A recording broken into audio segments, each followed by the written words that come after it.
എബ്രായ ലേഖനം 11 അധ്യായം 23 മുതൽ 26 വരെയുള്ള വേദഭാഗങ്ങളെ വായിച്ച് തിരുവചന ധ്യാനത്തിലേക്ക് പ്രവേശിക്കാം.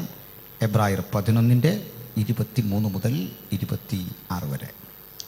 വിശ്വാസത്താൽ മോശയുടെ ജനനത്തിങ്കൽ ശിശു സുന്ദരൻ എന്ന് അമ്മയപ്പന്മാർ കണ്ടു. രാജാവിൻ്റെ കൽപ്പന ഭയപ്പെടാതെ അവനെ 3 മാസം ഒളിപ്പിച്ചു വെച്ചു. മോശെ താൻ വളർന്നപ്പോൾ പാപത്തിൻ്റെ തൽക്കാല ഭോഗത്തെക്കാളും ദൈവജനത്തോടു കൂടെ കഷ്ടം അനുഭവിക്കുന്നത് തിരഞ്ഞെടുത്തു. പ്രതിഫലം നോക്കിയതുകൊണ്ട് ഫറവോൻ്റെ പുത്രിയുടെ മകൻ എന്ന് വിളിക്കപ്പെടുന്നത് നിരസിക്കുകയും മിസ്രൈമിലെ നിക്ഷേപങ്ങളെക്കാൾ ക്രിസ്തുവിൻ്റെ നിന്ന വലിയ ദാനം എന്ന് എണ്ണുകയും ചെയ്തു. വളരെ അനുഗ്രഹിക്കപ്പെട്ട ദൈവവചന ഭാഗം. വായിച്ച വചനത്തിൻ്റെ ഉള്ളടക്കം ഞാൻ ഒന്ന് ആവർത്തിക്കുന്നു.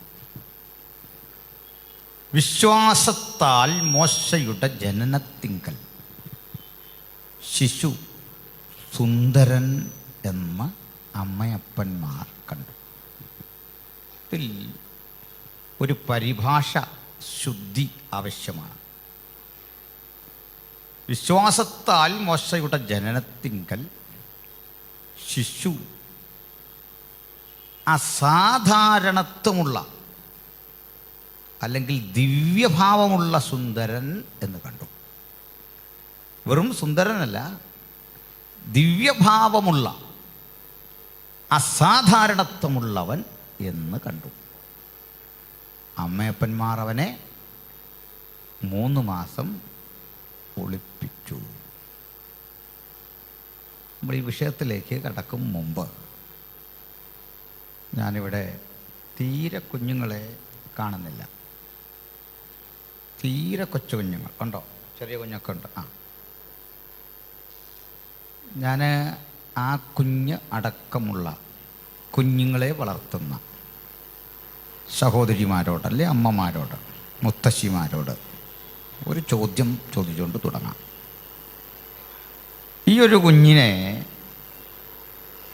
3 മാസം ഒളിപ്പിച്ചു വെക്കാൻ നിങ്ങൾക്ക് സാധിക്കുമോ? 3 ആഴ്ച പറ്റുമോ? 3 ദിവസം പറ്റില്ല. 3 മണിക്കൂർ ഒളിപ്പിക്കാനാവില്ല, സാധിക്കില്ല. അങ്ങനെയെങ്കിൽ ഒരു കുഞ്ഞിനെ ഒളിപ്പിക്കാൻ അപ്പനും അമ്മയ്ക്കും കുടുംബത്തിനും വന്ന ഉത്തരവാദിത്ത ബോധത്തിൻ്റെ ഗൗരവം എത്ര പേർക്ക് മനസ്സിലാവും? എന്തിനാണ് അവർ ഒളിപ്പിച്ചത്? കാരണം രാജ്യത്തൊരു നിയമം, ആൺകുട്ടികൾ പാടില്ല. നിയമം കർശനമായി. പണ്ട് നിയമമുണ്ട്, അതുകൊണ്ട് അഹരോനുമൊക്കെ ജീവിച്ചിരുന്നു. അന്ന് നിയമം കർശനമല്ല. നിയമമുണ്ട്, ഉദാരതയുണ്ടതിന്. പ്രായം വെച്ച് നോക്കിയാൽ നിയമമുള്ളപ്പോഴാണ് അഹരോനും ജനിക്കുന്നത്. അഹരോൻ്റെ കാലത്തിൽ നിന്ന് വ്യത്യസ്തമാണ് മോശയുടെ കാലം. നിയമം കർശനം.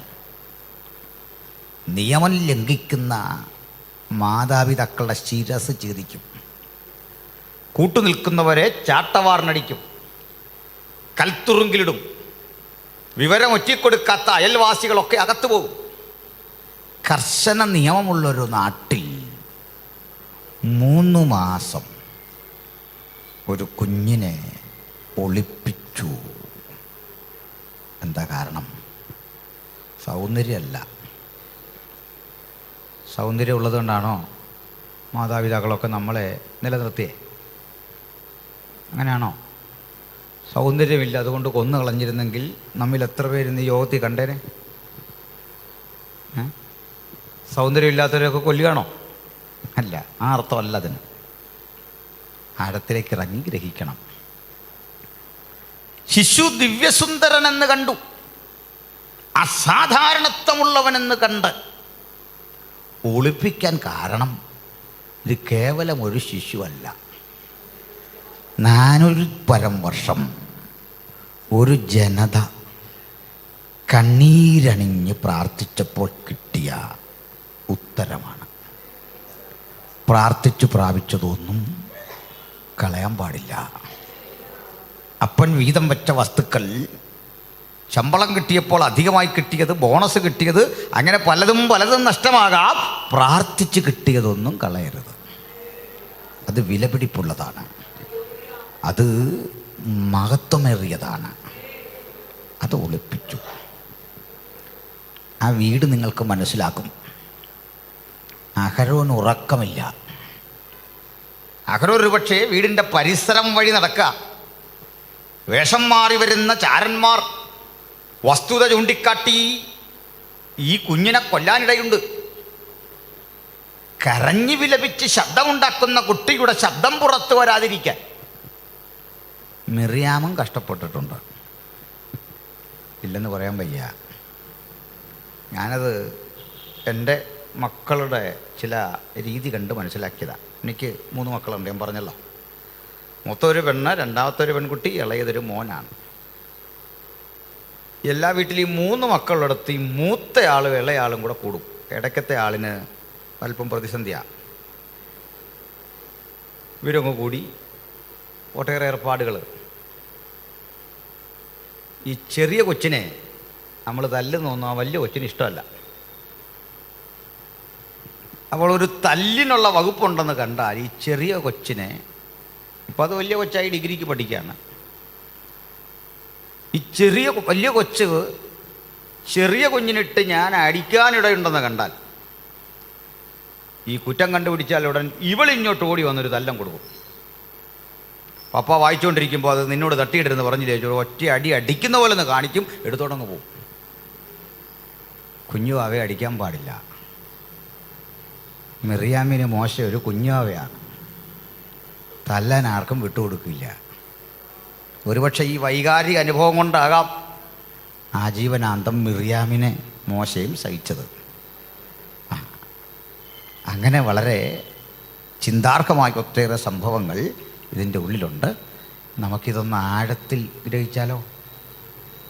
സന്തോഷമാണോ? ഞാനിങ്ങനെ ശാന്തമായി പറയുന്നതിൽ വിരോധമുണ്ടോ?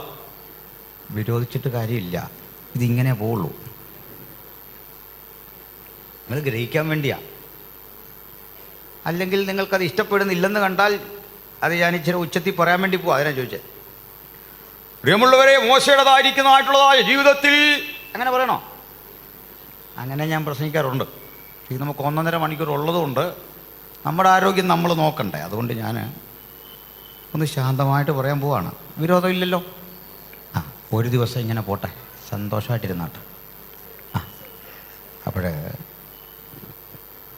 ഈ കുഞ്ഞിനെ അമ്മയപ്പന്മാർ ഒളിപ്പിച്ചു വച്ചു. അത് ഗ്രഹിച്ചിങ്ങോട്ട് വരുമ്പോൾ പറയാ, മിസ്രയീമിലെ നിക്ഷേപങ്ങൾ. മോശതാൻ വളർന്നപ്പോൾ പാപത്തിൻ്റെ തൽക്കാല ഭോഗത്തെക്കാൾ പിന്നെ ദൈവജനത്തോടുകൂടെ കഷ്ടമനുഭവിക്കുന്ന തിരഞ്ഞെടുക്കുകയും മിസ്രയീമിലെ നിക്ഷേപങ്ങളെക്കാൾ ക്രിസ്തുവിൻ്റെ നിന്ന വലിയ ധനം എന്ന് എണ്ണി. നമ്മളത് മാത്രമാണ് പറയാൻ ഉദ്ദേശിക്കുന്നത്. ഇന്ന് രാത്രി നമ്മൾ 2 വിഷയങ്ങൾ പ്രധാനമായും കേന്ദ്രീകരിക്കും. ഒന്ന് മിസ്രയീമിലെ നിക്ഷേപം, 2 ക്രിസ്തുവിൻ്റെ നിന്ന. അവ രണ്ടും ഗ്രഹിച്ചില്ലെങ്കിൽ ഈ താരതമ്യം എളുപ്പമല്ല. ആദ്യം നമുക്ക് ഈജിപ്റ്റ് എന്ന മിസ്രയീമിലേക്ക് പോകണം. ഈജിപ്റ്റ് അല്ലെങ്കിൽ മിസ്രയീം. മിസ്രയീം അത് എബ്രായ പേരാണ്, ഈജിപ്റ്റ് ഇംഗ്ലീഷ് പേരാണ്, ലാറ്റിനിലും അങ്ങനെയാണ്. ഈജിപ്റ്റ് ഒരു ഉത്തരാഫ്രിക്കൻ ഭൂഖണ്ഡമാണ്, ഒരു ഉത്തരാഫ്രിക്കൻ രാജ്യമാണ്. ഈജിപ്റ്റ് എന്ന ഈ മിസ്രയീം മരുഭൂപ്രദേശമാണ്. ഈ മരുഭൂമി എന്ന് പറഞ്ഞാൽ പോരാ, ആകെയുള്ള ഭൂപ്രദേശത്തിൻ്റെ 4% മാത്രം നല്ല മണ്ണ്, 96% മരുഭൂമി. വാസയോഗ്യമായ കൃഷിയോഗ്യമായ 4% മാത്രം നല്ല മണ്ണ്. ബാക്കിയൊക്കെ മരുഭൂമി. മരുഭൂമിയാണെന്ന് മാത്രമല്ല, വെള്ളം മഴ പെയ്ത് കിട്ടാറില്ല. മഴയില്ലാത്ത സംവത്സരങ്ങളുണ്ട്. മഴയുള്ളപ്പോഴാകട്ടെ നമ്മുടെ നാട്ടിൽ 2 or 3 ദിവസം കിട്ടുന്ന മഴയാണ് ഒരു സീസണിൽ കിട്ടുക. അങ്ങനെയുള്ള ഈജിപ്തിൻ്റെ നിലനിൽപ്പ് അതുവഴി ഒഴുകുന്ന ഒരു നദിയാണ്. നിങ്ങൾക്കറിയാം ആ നദി ഏതാ? നൈൽ. ലോകത്തിലെ തന്നെ ഏറ്റവും ദൈർഘ്യമേറിയ നദി നൈലാണ്. ഈ നൈൽ നദിയുടെ ഒഴുക്ക് നിലച്ചാൽ ഈജിപ്തുകാരുടെ ജീവിതം നശിച്ചു, കൃഷി നശിച്ചു. അതുകൊണ്ട് നൈൽ നദിയെ വിളിച്ചു ഈജിപ്തിൻ്റെ ജീവനാഡി, ദ വെയിൻ ഓഫ് ഈജിപ്റ്റ്. നൈലിനെ വിളിച്ചു ഈജിപ്തിൻ്റെ ജീവനാഡി. ഈജിപ്തിനെ വിളിച്ചു the gift of Nile, Nile നദിയുടെ ദാനം. 2 അർത്ഥവത്ത. മാത്രമല്ല, നൈൽ അവർക്കൊരു ദേവനായിരുന്നു. ദേവതയല്ല, പിന്നെ ദേവൻ. നമ്മുടെ നാട്ടിൽ നദികളെല്ലാം സ്ത്രീകളുടെ പേരിലാണ് അറിയപ്പെടുന്നത്. ഒരു പെൺഭാവമല്ലേ നദികൾക്ക്, അല്ലേ? ഭാരതീയ നദികളൊക്കെ ദേവതമാരാണ്. സ്ത്രൈണഭാവമാണ് നമ്മുടെ നദികൾക്ക്. ആണത്തമുള്ള ഒരു നദി ഇന്ത്യയെ കൂടെ ഒഴുകുന്നുണ്ട്. പറയാം, ഒരു നദി ആണാണ്, ബാക്കിയെല്ലാം പെണ്ണാണ്. അറിയോ? കുഞ്ഞുങ്ങളും ഉണ്ടല്ലോ, അവർ കൂടെ കാര്യങ്ങൾ ഗ്രഹിക്കട്ടെ. ബ്രഹ്മപുത്ര, സൺ ഓഫ് ബ്രഹ്മ, ആ അർത്ഥത്തിൽ ബ്രഹ്മപുത്രയാണ് പുല്ലിംഗഭാവമുള്ള ഒരു നദി. നദി മാത്രമല്ല, ഈ സുനാമിയും സഹോദരിമാരുടെ പേരിലാണ് അറിയപ്പെടുന്നത്. കത്രീന, റീത്ത, ഇതെല്ലാം സഹോദരിമാരുടെ പേരിൽ. എന്നിട്ടും പറയുന്നത് നമ്മളവരെ അവഗണിക്കുന്നു എന്നാണ് നദിയുടെ പേര്. അതുകൊണ്ട് 10 വർഷമായി നദികളെ തമ്മിൽ കൂട്ടിയോജിപ്പിക്കാൻ സർക്കാർ നോക്കിയിട്ട് നടക്കുന്നില്ല. എത്ര കോടി ചിലവഴിച്ചു, നടക്കുകയില്ല. കാരണം അതെല്ലാം സ്ത്രീകളാണ്. അതുകൊണ്ടാണ് നദികൾ ഒരിക്കലും യോജിച്ചു പോവില്ല. പോട്ടെ. അപ്പോൾ ഈജിപ്തിലെ ദേവനാണ് നൈൽ. നൈൽ കൂടാതെ സുപ്രധാനമായ മറ്റൊരു ദേവനുണ്ട്. ഈജിപ്തിലെ ചീഫ് ഓർ സുപ്രീം ഗോഡുണ്ട്. അത് സൂര്യനാണ്. സൂര്യനും നൈലിനുമിടയിൽ ഏതാണ്ട് 3000-ഓളം ഇതര ദൈവസങ്കല്പങ്ങളും ഈജിപ്തുകാർക്കുണ്ട്. സൂര്യന് അവർ വിളിച്ച പേര് രസകരമായിരുന്നു. RAY. എങ്ങനെ പ്രൊനൗൺസ് ചെയ്യണം? റേ. അതിനാണ് നിങ്ങൾ എക്സ് റേ എന്നൊക്കെ പറയല്ലോ. റേ വരുന്ന ഇവിടുന്ന ഫ്രം സണ്ണാണ്. God ray. അപ്പോൾ റേയ്ക്കും നൈലിനുമിടയിൽ 2900 3000-ഓളം ദൈവങ്ങൾ.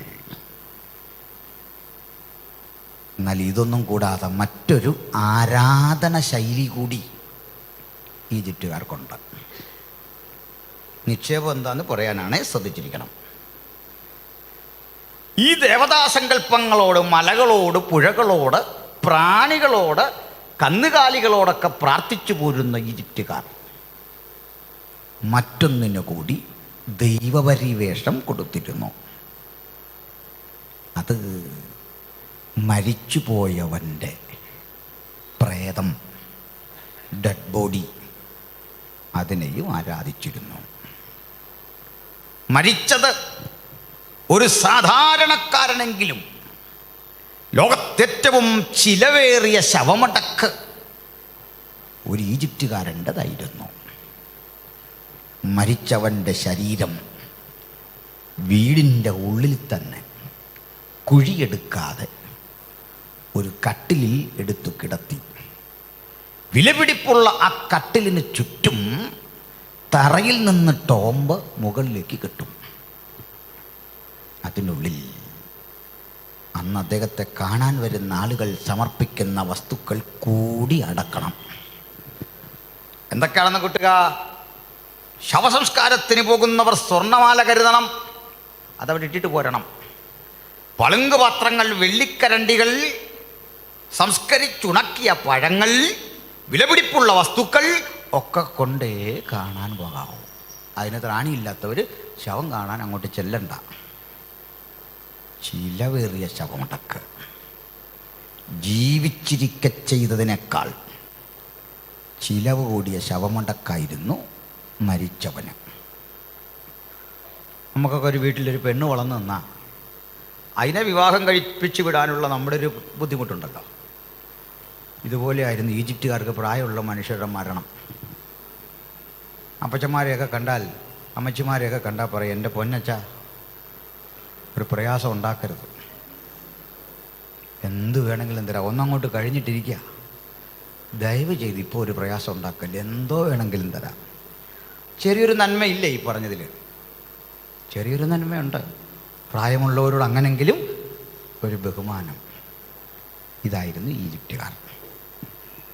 അവരിലെ സമ്പന്നൻ്റെ മരണം കൂടി പറഞ്ഞ് വിരസമായ ആ ചരിത്രം ഞാൻ നിർത്താം.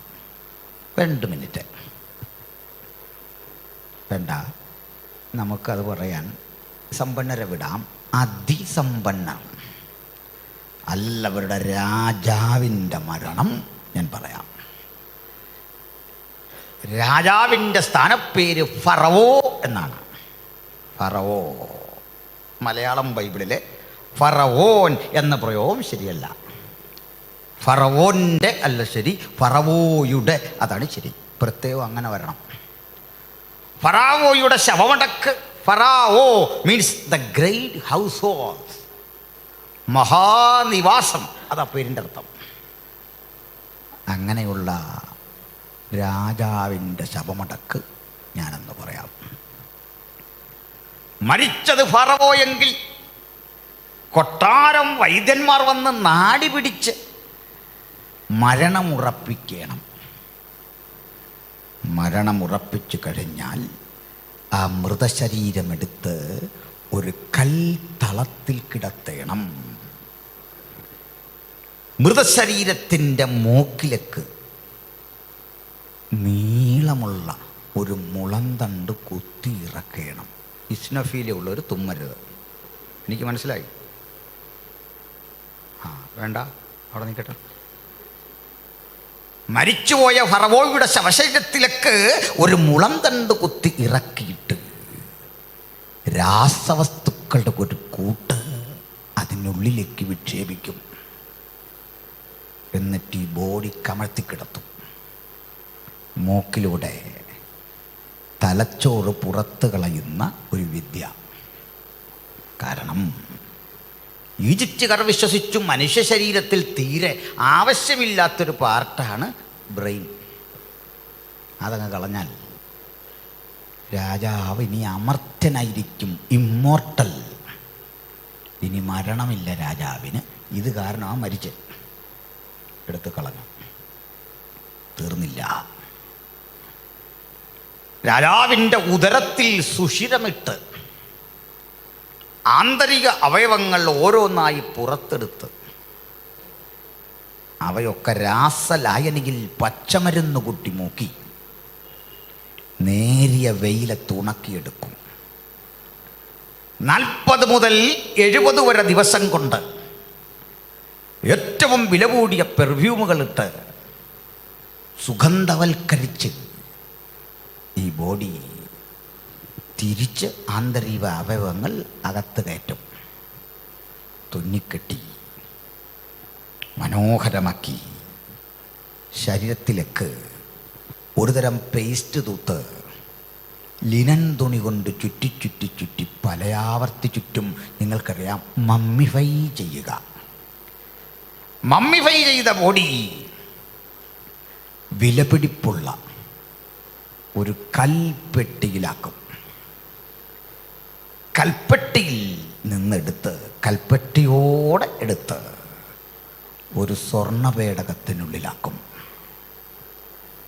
സ്വർണ്ണപേടകത്തിൽ കൽപ്പെട്ടി വെച്ച് അതിനുള്ളിൽ കിടത്തിയ ഭൗതിക ശരീരം ഇതുപോലെ തന്നെയുള്ളൊരു മൂടി കൊണ്ട് തിരിച്ചടയ്ക്കും. ആടയാഭരണങ്ങൾ, സ്വർണ്ണനിർമ്മിതമായ ഹെൽമറ്റ് ഒക്കെ ധരിപ്പിച്ചാണ് കിടത്തുന്നത്. ഒക്കെ കഴിഞ്ഞ് ഹെൽമറ്റ് എന്ന് കേട്ടപ്പോൾ ഇപ്പോൾ ഉള്ള ബൈക്കിൽ പോകുന്ന ആ ടൈപ്പല്ലതാ കുഞ്ഞുങ്ങൾ ചിരിച്ച്. തലയിലൊരു കിരീടം, താടി വരെ സ്വർണം കൊണ്ടുള്ളൊരു സംഭവം, വെട്ട് കിട്ടാതിരിക്കാനുള്ള പരിപാടിയാണ്. തീർന്നില്ല, രാജാവല്ലേ മരിച്ചത്. ഈജിപ്തുകാർ വിശ്വസിക്കുന്നു മരണം അതൊരു യാഥാർത്ഥ്യമല്ല, മരണാനന്തരവും രാജാവിന് ജീവനുണ്ട്. ആവശ്യമൊക്കെ വരുമല്ലോ. അതുകൊണ്ട് വിശ്വസ്തരായ ചില സൈനികന്മാരെയും തല്ലിക്കൊന്ന് ഇതുപോലെ കിടത്തും. ഇഷ്ടഭാര്യയെയും കൊന്ന് ഇതുപോലെ കിടത്തും. അതാണ് ഈജിപ്തുകാരുടെ ശവസംസ്കാരം. ഒന്നുകൂടെ പറയട്ടെ, ഇനി ടോമ്പ് കിട്ടുന്ന കാര്യമാണ്. ചിലർ ജീവിച്ചിരിക്കേ കല്ലറ പണിയാൻ തുടങ്ങും. ചിലരെ ആകട്ടെ കൊണ്ടുവച്ചിട്ട് ചുറ്റും ടോമ്പ് കെട്ടുകയാണ്. കല്ലറ കല്ലറ എന്ന് പറയുമ്പോൾ നമ്മളെ സെല്ല് പോലൊന്നും അല്ല. ഇവിടൊക്കെ സെല്ലില്ലെന്നാണ് എൻ്റെ ധാരണ. അങ്ങ് മധുരാങ്കൂറോട്ടൊക്കെ വന്നാൽ നമ്മുടെ സഭകൾക്കൊക്കെ സെല്ലുണ്ട്. നമ്മുടെ സെല്ലിൻ്റെ കൂട്ട് നിന്ന് തിരിയാനിടയില്ലാത്ത സെല്ലൊന്നുമല്ല. ഞാൻ പറയാറുണ്ട്, നമ്മളാണ് ഈ ശവസംസ്കാര സ്ഥലത്തെ ഏറ്റവും അപരിഷ്കാരികൾ. ശവക്കോട്ട വൃത്തിക്കിടത്തുമില്ല, അത് സംരക്ഷിക്കുകയൊന്നുമില്ല. മരിക്കുമ്പോഴാകെ അങ്ങോട്ട് പോകുന്നത്. അതൊക്കെ പോട്ടെ, നമ്മുടെ വിശുദ്ധന്മാർ അന്ത്യവിശ്രമം കൊള്ളുന്ന സ്ഥലമാണ്. അത് വൃത്തിക്കൊക്കെ സൂക്ഷിക്കണം. പൂജിക്കണമെന്നൊന്നുമല്ല, വൃത്തിയായിട്ടിടണം. ഈ പടലും ഇതൊക്കെ തട്ടിത്തെറിപ്പിച്ചൊരു ഉയർക്കുക എന്ന് കേട്ടപ്പോഴേ നമുക്ക് പേടി വരികയാണ്. എല്ലാ കല്ലറയും അങ്ങനെയല്ല, നല്ല സെല്ലുണ്ട്. ചില സെല്ല് കണ്ടിട്ട് ഇപ്പം മരിച്ചാലെന്താണെന്ന് എനിക്ക് തോന്നിയിട്ടുണ്ട്. അത്ര ഭംഗിയുള്ള സെല്ല്. ഏതായാലും ഇവരുടെ സെല്ലുകൾ നമ്മളുടെ IPC മാത്രമല്ല, അടുത്തടുത്ത ചർച്ചക്കോടും ഷാരൂനും എല്ലാം കൂടിയുള്ള തിരുവനന്തപുരം ജില്ലയിലെ മുഴുവൻ കല്ലറയും ഒരുമിച്ച് കൂടിയാലും ഒരു ഫറവോടെ ശവകുടീരമാകത്തില്ല. ഇതിലേക്ക് ഒരു ഫറവോ കിടക്കുന്നത് 13 ഏക്കർ വിസ്തൃതിയുള്ള സ്തൂപികാഗ്രത്തോടു കൂടിയ 450 അടി ഉയരമുള്ള ഒരു പടുകുറ്റൻ കെട്ടിടത്തിലാണ്. പിരമിഡ് ഇത്തരം 140 എണ്ണം. അതിലെ വലുതാ ഈ 13 ഏക്കർ. ഇവിടെ അവർ കിടക്കുന്നത്. മനസ്സിലായോ? ഇതേക്കുറിച്ചുള്ള ഒരു വസ്തുത കൂടി പറഞ്ഞു നിർത്താം, അവിടെ വിടാം. പേടിയുള്ളവർ ഇനി കേൾക്കരുത്, ഭയമുള്ളവർ കേൾക്കരുത്. കാരണം പറയാം. ഭയമുള്ളവർ രക്തത്തിലൊക്കെ ആശ്രയിച്ചിരുന്നു. വലിയൊരു വിഷയം പറയാൻ പോവാണ്. അല്ലെങ്കിൽ വലിയ പാസ്റ്ററെ കണ്ട് പ്രാർത്ഥിപ്പിച്ച് പോകാവുള്ളൂ. അതുകൊണ്ട് പോയില്ല, ഭയം കൊണ്ട്. കേട്ടോ, പിരമിഡുകൾ ദുരൂഹതകളുടെ ഇടമാണ്, ഭയവിഹ്വലതയുടെ ഇടമാണ്. പിരമിഡുകളെക്കുറിച്ച് പ്രത്യേക പഠനമുണ്ട്. ബ്രിട്ടീഷുകാർ ലോകം ഭരിക്കുമ്പോൾ പിരമിഡുകളെക്കുറിച്ച് പഠിക്കാൻ 3 സയൻറ്റിസ്റ്റുകൾ തയ്യാറായി. അതിൽ ഈജിപ്തിലെ സുപ്രധാനമായൊരു പിരമിഡുണ്ട്. ആ പിരമിഡിൻ്റെ മുമ്പിൽ പഠിക്കാനെത്തുമ്പോൾ അവിടെ ഒരു കാവൽക്കാരൻ നിന്നിരുന്നു. അവിടെ ഈജിപ്ഷ്യൻ ഭാഷയിൽ എഴുതി, ഫറാവോ ഉറങ്ങുകയാണ്. ഫറവോയുടെ വിശ്രമത്തിന് വിഘാതമുണ്ടാക്കുന്നവൻ മരണത്തിനൊരുങ്ങിക്കൊള്ളുക. അങ്ങോട്ട് ആരും കയറരുതെന്നർത്ഥം. കാവൽ നിന്ന ബെഡൂവിയൻ അറബി പറഞ്ഞു, സാർ പോവില്ലേ, സാഹിബിന് ഇതെല്ലാം വിഷയമാണോ? ഇതെല്ലാം വെട്ടിമാറ്റി ഇരുട്ടറകൾ കടന്ന് സ്റ്റെയർ കേസുകൾ കയറിയും ഇറങ്ങിയും ഇടനാഴികളിൽ നിന്ന് ഇടനാഴികളിലേക്ക് യാത്ര ചെയ്തും അകത്ത് കടന്നു 3 സയൻറ്റിസ്റ്റുകൾ. അകത്തേക്ക് കടന്ന 3 ആളുകളെ അമ്പരപ്പിക്കുന്ന കാഴ്ച. ഇതാ മനോഹരമായൊരു കൊട്ടാരം, കണ്ണഞ്ചിപ്പിക്കുന്ന മഴവില്ലിൻ്റെ 7 അഴക് ആ ഇരുട്ടിലും വ്യാപരിക്കുന്ന കാഴ്ച. എങ്ങനെ? കോഹിനൂർ രത്നങ്ങൾ, പത്മരാഗ കല്ലുകൾ, ഗോമേതക മുത്തുകൾ, സൂര്യകാന്തമുത്തുകൾ ഒക്കെ നിരത്തി വച്ചിരിക്കുന്ന ഒരു മനോഹര കാഴ്ചക്കകത്ത് ഒരു സ്വർണ്ണ പേടകം, പേടകത്തിൻ്റെ മുടി മാറ്റി ദാ കിടക്കുന്നു. 5000 വർഷം പഴക്കമുള്ള ഫറാവോയുടെ ശവശരീരം കാര്യമായ കേടുപറ്റാതെ. മുടി തുറന്നു. കിടക്കുന്ന ഫറവോയുടെ മുഖത്തേക്ക് നോക്കിയപ്പോൾ കവിളിൽ ഒരു മുറിപ്പാട്. ഈ മുറിപ്പാടിനെ കുറിച്ച് പരതി ചരിത്രകാരനായ സയന്റിസ്റ്റ് അടുത്ത് നിന്ന് പറഞ്ഞു കൊടുത്തു.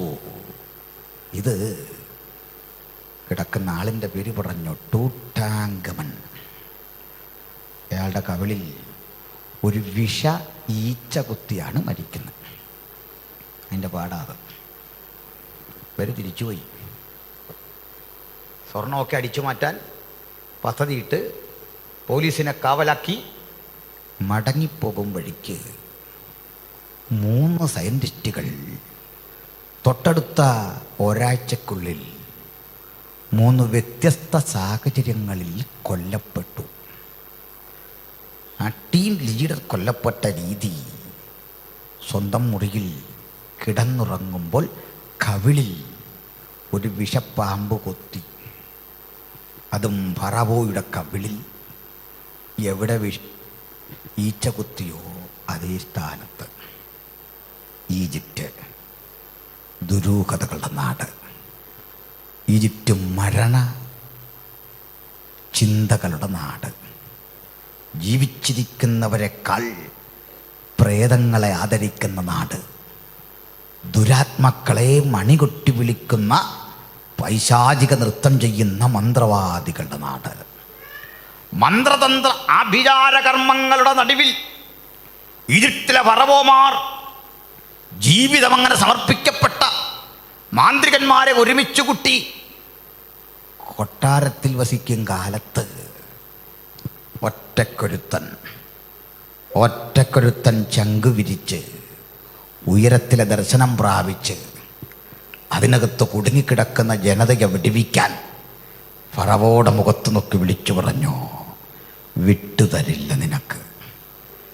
ആരാധിക്കാൻ എൻ്റെ ജനത്തെ വിട്ടുതരണം. പിടിച്ചെടുക്കും, നിന്റെ പക്കൽ നിന്ന് പിടിച്ചു പറിക്കും എന്ന് പറയുമ്പോൾ ഒറ്റക്കൊരുത്തൻ അടരാടി ജയിച്ചത് ശക്തന്മാരായ മാന്ത്രികന്മാരെ, ശകുനവാദികളെ, ആഭിചാര കർമ്മങ്ങൾ കൊണ്ട് ഈജിപ്തിനെ മുഴുവൻ കിടിലം കൊള്ളിക്കുന്ന മന്ത്രവാദികളുടെ നടുവിൽ ദൈവത്തിൻ്റെ നിയോഗമേറ്റെടുത്ത മോശ ഒറ്റക്കൊരുവനായി നയിച്ച യുദ്ധം ഈ ചരിത്ര പുസ്തകത്തിൽ സ്ഥാനം പിടിച്ചെങ്കിൽ, പ്രിയപ്പെട്ടവരെ, ഇന്ന് രാത്രി അറിയുക, ഞാനും നിങ്ങൾ ഒറ്റപ്പെട്ടവരല്ല. 1000 സൈന്യവ്യൂഹങ്ങൾ പിന്നിലുള്ള മഹാദൈവത്തിൻ്റെ ശക്തനായ ദൈവത്തിൻ്റെ ആ സൈന്യനിരയിൽ ഈ സൈന്യത്തെ നയിക്കാൻ നിയോഗിക്കപ്പെട്ട പ്രാർത്ഥന മനുഷ്യന്റെ മുമ്പിൽ നിൽക്കാൻ ഒരു അവിചാര ശക്തിക്കും ഒരു ശകുനവാദിക്കും സാധിക്കയില്ല. ഒരു ഇരുട്ടിന്റെ പോരാട്ടങ്ങൾക്കും ഭക്തനെ തോൽപ്പിക്കാൻ സാധിക്കയില്ല. കാരണം ഭക്തന്റെ ശക്തി സ്വർണ്ണ നിക്ഷേപങ്ങളിലല്ല, കോഹിനൂർ രത്നങ്ങളിലല്ല, പത്മരാഗക്കല്ലുകളിലല്ല, കമ്പരചുംബികളിലല്ല, പിരമിഡുകളിലല്ല. ഭക്തന്റെ ശക്തി ദൈവപരിശുദ്ധാത്മാവിന്റെ കൃപയിലാണ്. ആ അത്യന്ത ശക്തിയുടെ വ്യാപാരം ജീവിതത്തിലുള്ള ദൈവമക്കൾക്കറിയാം.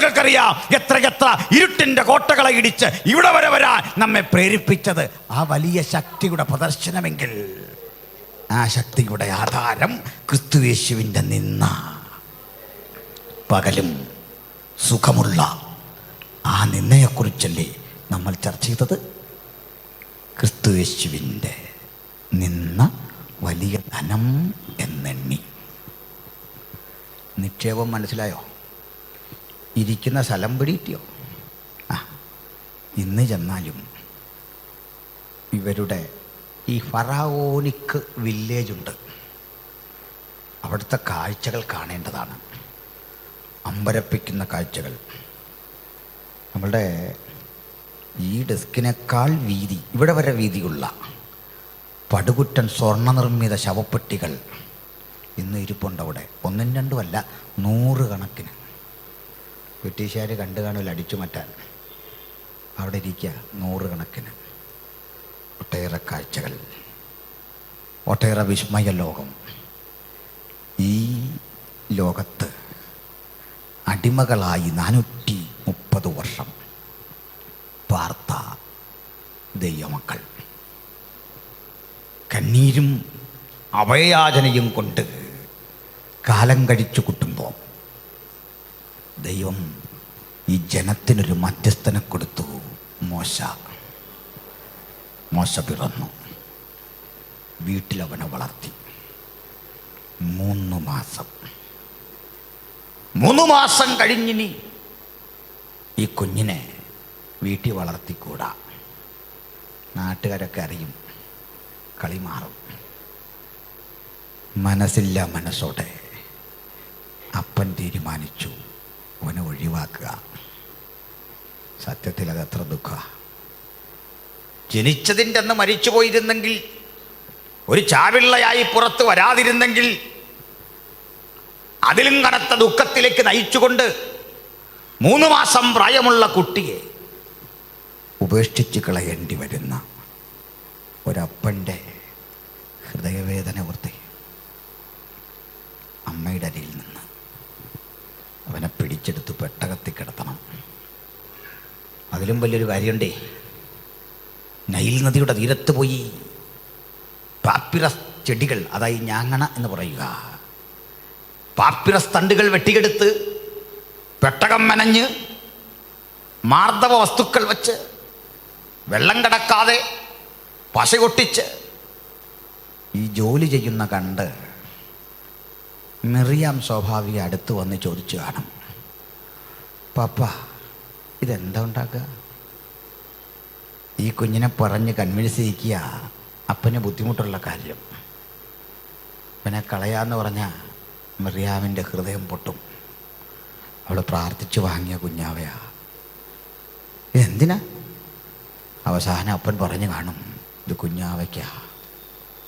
നിഷ്കളങ്കയായ കുട്ടി അത് കേട്ട് സന്തോഷിച്ചു.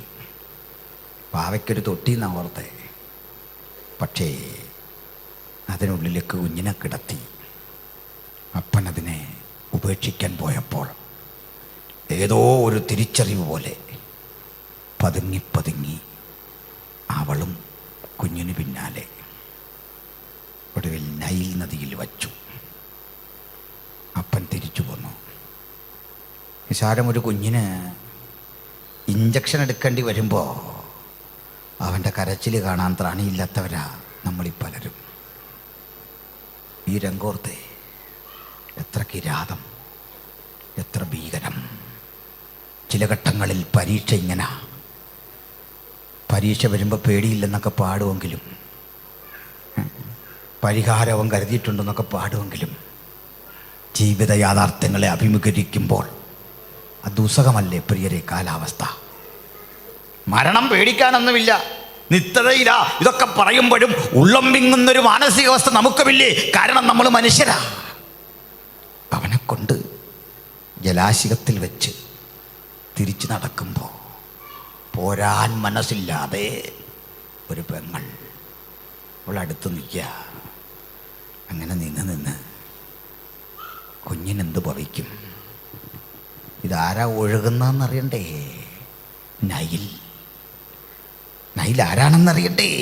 ഈജിപ്ഷ്യരുടെ ദേവൻ. ഈ കിടക്കുന്നവൻ ആരാണെന്നറിയണ്ടേ? ഞാനും നിങ്ങളും കയ്യിൽ പിടിച്ച ഈ പുസ്തകത്തിൻ്റെ ആവിർഭാവത്തിന് കാരണമായ പഞ്ചഗ്രന്ഥങ്ങളടക്കം, ഇയ്യോബടക്കം, സങ്കീർത്തനമടക്കം നിരവധി കൃതികൾ എഴുതാൻ തമ്പുരാൻ കണ്ട ഒരു മഹാനിയോഗത്തിൻ്റെ പുരുഷൻ, പഴയ നിയമത്തിൻ്റെ മധ്യസ്ഥൻ, യേശുവിൻ്റെ ഭവനത്തിലെ വിശ്വസ്തദാസൻ. ഇതാ ഈ ജലാശയത്തിൽ സൂക്ഷ്മമായി നോക്കുന്നവർക്ക് ഒരു പോരാട്ടം ഇവിടെ കാണാം. പ്രമാണം കയ്യിലെന്താനുള്ള ആ കരങ്ങളാ ഇങ്ങനെ മോശ പിടിച്ചുകൊണ്ടിരിക്കുന്നത്. ഈ പുസ്തകം എഴുതാനുള്ള വിരലുകളാ അവൻ ഇങ്ങനെ ചലിപ്പിച്ചു കൊണ്ടിരിക്കുന്നത്. അപ്പുറത്ത് പോരാടി നിൽക്കുന്നത് ദേശാധിപതിയായ നൈൽ, ദേവനായ നൈൽ. അവനെ മുക്കിക്കൊല്ലാൻ ശ്രമിക്കുമ്പോൾ ഇക്കരെ ഒരു ചോദ്യം, കുഞ്ഞിനെന്ത് ഭവിക്കും? കുഞ്ഞൊഴി ഫറവോടെ മകളുടെ പക്കൽ കിട്ടി. ബാക്കിയൊക്കെ നമുക്കറിയാം. ഇതെല്ലാം കഴിഞ്ഞ മോശ അവിടുന്ന് ജനിച്ച് തിരിച്ച് മിറിയാം മോശയും കൊണ്ടുവരിക. മിറിയാം മോശയും കൊണ്ട് ഈ മണൽപ്പരപ്പിലൂടെ നടന്ന് ആറിൻ തീരത്തുകൂടി നടന്ന് വീട്ടിലേക്ക് വരുമ്പോൾ വീട്ടിലെ സ്ഥിതി നിങ്ങൾക്ക് ഊഹിക്കോ? ഇത്രയൊക്കെ ചെയ്ത് അപ്പനിപ്പോൾ പിടിച്ചു നിൽക്കാൻ ത്രാണിയൊന്നുമില്ല. ഈ പുരുഷന് പരസ്യമായി കരയാൻ ഒത്തിരി പരിമിതികളുണ്ട്. അങ്ങനെയാ. ഞങ്ങളൊക്കെ കരയുന്ന ആളുകൾ തന്നെയാണ്, പക്ഷേ കരയാൻ പറ്റും. അമ്മ മരിച്ചാലും കരയാൻ പറ്റാത്ത ഒരവസ്ഥയാണ് നമുക്കൊക്കെ. ഏറ്റവും വിലപിടിപ്പുള്ള നഷ്ടങ്ങൾ വന്നാലും പുരുഷൻ അങ്ങനെ കരയില്ല. കാരണം പുരുഷൻ കരയുക സങ്കടമില്ലാഞ്ഞിട്ടല്ല, അങ്ങനെയാണ് ദൈവം ഞങ്ങളെ സൃഷ്ടിച്ചത്. പെട്ടെന്ന് കരയില്ല, ഉള്ളിലുണ്ടത്. കണ്ണല്ല, പുരുഷൻ കരഞ്ഞാൽ കണ്ടു നിൽക്കുന്നവരൊക്കെ കരയും, കൊച്ചുപിള്ളേരെല്ലാം കരയും. അതാണ് കാര്യം. പക്ഷെ ഈ ഹീനകൃത്യം ചെയ്തിട്ട്, ഹീനം എന്ന് പറയാനാവില്ല, അങ്ങ് പറഞ്ഞു പോയതാ. ഈ കൃത്യം ചെയ്തിട്ട് മോശയുടെ അപ്പൻ നെഞ്ചു തിരുമി വീട്ടിൽ കരച്ചിലടക്കാനാവാതെ വിമ്മിഷ്ടപ്പെടുന്ന കാഴ്ച കണ്ട് അമ്മ പറഞ്ഞു കാണും, സാരമില്ല, കരയണ്ട. ഒക്കത്ത് കിടന്നുറങ്ങിയ കുഞ്ഞിനെ ശരിക്കൊന്ന് ലാളിക്കാൻ പോലും ഭാഗ്യം കിട്ടാത്ത ഞാൻ ഒരു ഭ്രാന്തിയായി തീരും. അങ്ങ് കരയില്ല, കരയാതിരി. ഒന്നും മിണ്ടാനാവാതെ മുറ്റത്ത് നടക്കുക അഹരോൻ. എല്ലാവരെയും അമ്പരപ്പിച്ചുകൊണ്ട് മോശയുടെ ശബ്ദം കരച്ചിലായി, ചിരിയായി. മിറിയാം അവനെ കുലുക്കി വിളിച്ച് ചിരിപ്പിച്ചു കൊണ്ടുവരിക, കരയിപ്പിച്ചും കൊണ്ടുവരിക. കാരണം 90 ദിവസങ്ങൾ 3 മാസം കരച്ചിലും ചിരിയും പുറത്തു വരാതെ അവൾ കുഞ്ഞിക്കൈ കൊണ്ടവനെ അടക്കി വെച്ചതാ. ഇന്നവൾ അവന് സ്വാതന്ത്ര്യം കൊടുക്കുക. കരഞ്ഞാട്ടെ, ചിരിച്ചാട്ടെ. ഈ ശബ്ദം കേട്ടപ്പോ അമ്മയ്ക്ക് ആകാംക്ഷ. എന്താ അത്? കുഞ്ഞിൻ്റെ കരച്ചിൽ? ഏയ് അല്ല. അമ്മ പറഞ്ഞു, അതെ, അത് സ്ത്രീക്കൊരു ഗുണം. 1000 കുട്ടികളിവിടെ നിന്നാലും സ്വന്തം കുഞ്ഞിൻ്റെ കരച്ചിൽ അമ്മയ്ക്ക് തിരിച്ചറിയാൻ പറ്റും. ദൈവം കൊടുത്തൊരു കഴിവാ. ദാ വരുന്നു കുഞ്ഞ്. കുഞ്ഞ് മാത്രമല്ല, കൂടെ ഫറവോയുടെ രഥം, ദ സ്റ്റേറ്റ് ഓഫ് ഈജിപ്റ്റ്. അവരിൽ നിന്ന് ഇറങ്ങിയ ഉദ്യോഗസ്ഥന്മാർ പറഞ്ഞു, ഭവതി ഈ കുഞ്ഞിനെ സംരക്ഷിക്കണം, വേണ്ടതൊക്കെ ചെയ്യണം. അത്ഭുതമെന്നേ പറയാവൂ ചിലത്. ജീവിതത്തിൽ അത്ഭുതം കണ്ടവൻ്റെ മാർഗമാ പെന്തക്കോസ്ത്. അല്ലാത്തവനൊന്നും പിടിച്ചു നിൽക്കാൻ പറ്റില്ല. ചിലപ്പോഴൊക്കെ ആൾ പറയാറുണ്ട്, ഇതൊന്നും ആളോട് പറയരുത്, അവർ പിന്മാറിപ്പോകും. നമ്മളാരും ബൈബിള് വായിച്ചത് കൊണ്ടോ പ്രസംഗം കേട്ടതുകൊണ്ടോ ഒന്നും അല്ല വിശ്വാസത്തിൽ വന്നത്. അത് മുഖാന്തിര അനുഭവമുള്ളവനാ പെന്തക്കോസ്തി വന്നത്. ഹല്ലേലൂയ. അനുഭവമുള്ളവൻ പിന്നെ വന്ന് ചിന്തയൊക്കെ ഫ്രെയിമിനകത്ത് ആക്കുമായിരുന്നു. അല്ലാതെ അറിവ് കൃത്യം കിട്ടി സമ്പാദിച്ച് സത്യാന്വേഷിയായിട്ട് ഇങ്ങനെ പഠിച്ച് വന്നവർക്കുണ്ട്. പക്ഷെ മഹാഭൂരിപക്ഷം നമ്മുടെ കൂടെ വന്നവൻ ജീവിതത്തിൽ തമ്പുരാൻ സന്ദർശിച്ച അനുഭവങ്ങളുടെ വഴിത്താരിലൂടെ വന്നവന് അവന് പോകാൻ പറ്റില്ല. അവന് ആരെങ്കിലും ഒരാൾ ചെയ്ത തെറ്റ് കണ്ടോ, ഇവിടുത്തെ ഏതെങ്കിലും ക്രമക്കേടുകൾ കണ്ടോ, ശരിയല്ലാത്ത അനുഭവങ്ങൾ കണ്ടോ അവന് തിരിച്ചു പോകാനാവില്ല. കാരണം ഏറ്റവും ശരിയുള്ളവനെ കണ്ടറിഞ്ഞ് അനുഭവിച്ചു വന്നവരുടെ മാർഗമാ ഈ പെന്തക്കോസ്തിൻ്റെ മാർഗം, ഈ വിശ്വാസത്തിൻ്റെ മാർഗം. അതുകൊണ്ട് അത്ഭുതങ്ങൾ അറിഞ്ഞ ആ കുടുംബം ആനന്ദിക്കാൻ തുടങ്ങി. 40 കൊല്ലം കൊട്ടാരത്തിൽ.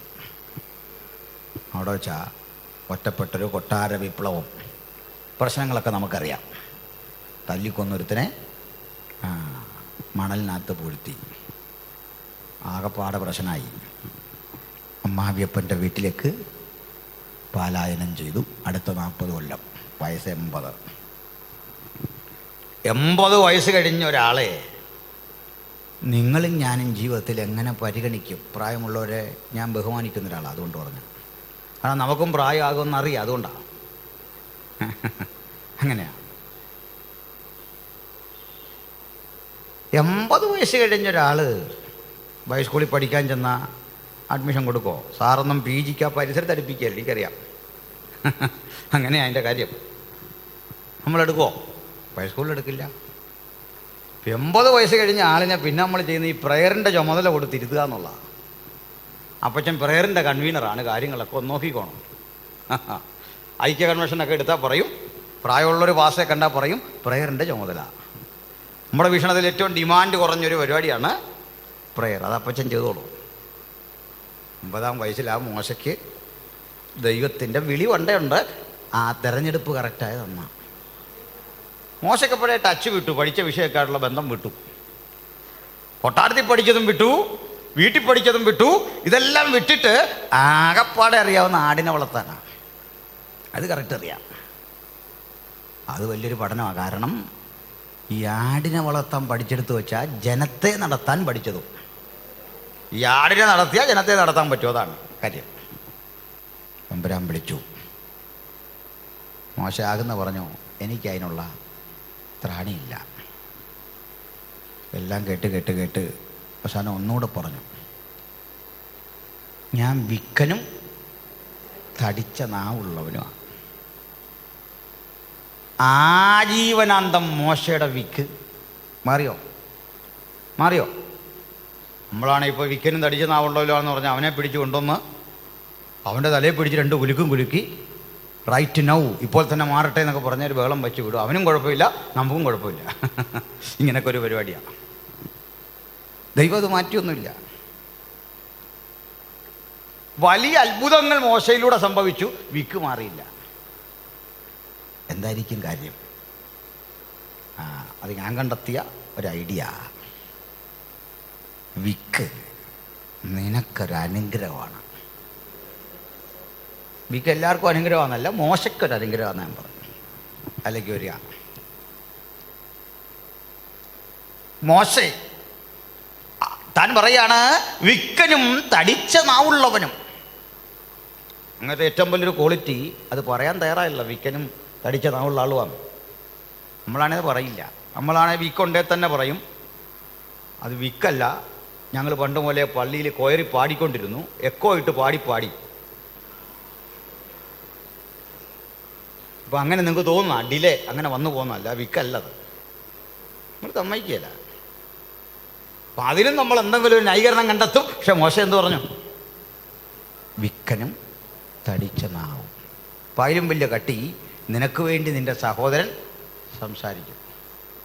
അതായാലും വലിയ പാടാണ്. ഞാനാണെങ്കിൽ പറയാം, അച്ഛാ അതായാലും വേണ്ട, ചേട്ടായി ഒരു വഴിക്ക് ഞാനിങ്ങനെ പോയി കഴിഞ്ഞാൽ ശരിയാവില്ല. ഒടുവിൽ ഏതായാലും സമ്മതിച്ചു. എന്താ ഈ വിക്ക് മാറ്റാഞ്ഞേ? പറയാം മകനെ, ഈ വിക്ക് നിനക്കൊരനുഗ്രഹമാണ്. എന്താ കാര്യം? വിക്ക് സ്വാഭാവികമായിട്ടുണ്ടാകുന്ന മനുഷ്യന്, പക്ഷെ അത് കാര്യക്ഷമത കൈവരിക്കാൻ ചില കാര്യങ്ങളുണ്ട്. കൊച്ചുകുട്ടികൾ ചെറിയ പ്രായത്തിൽ നല്ലപോലെ കരയണം, ചിരിക്കണം, ബഹളം വെക്കണം. അതിനാ നഴ്സ് വന്ന് ഇടയ്ക്കിടയ്ക്ക് അതിനെ തല്ലിയേച്ച് പോകുന്നു. നമ്മൾ നോക്കുമ്പോൾ അതിന് നേഴ്സിന് ഏതാണ്ട് കുഞ്ഞിനിടയ്ക്ക് തല്ലി അത് കരയിക്കുന്നത് അവരുടെ ട്രെയിനിങ്ങിൻ്റെ ഭാഗമാണ്. കാരണം അത് ഈ വോക്കൽ കോഡൊക്കെ ഫങ്ഷൻ ചെയ്യണ്ടേ, അതിനുവേണ്ടിയാണ്. ചലനാത്മകമാക്കണം കുഞ്ഞിനെ, ജീവൻ്റെ തുടിപ്പുകളുടെ പ്രകടനമാണ് അത്.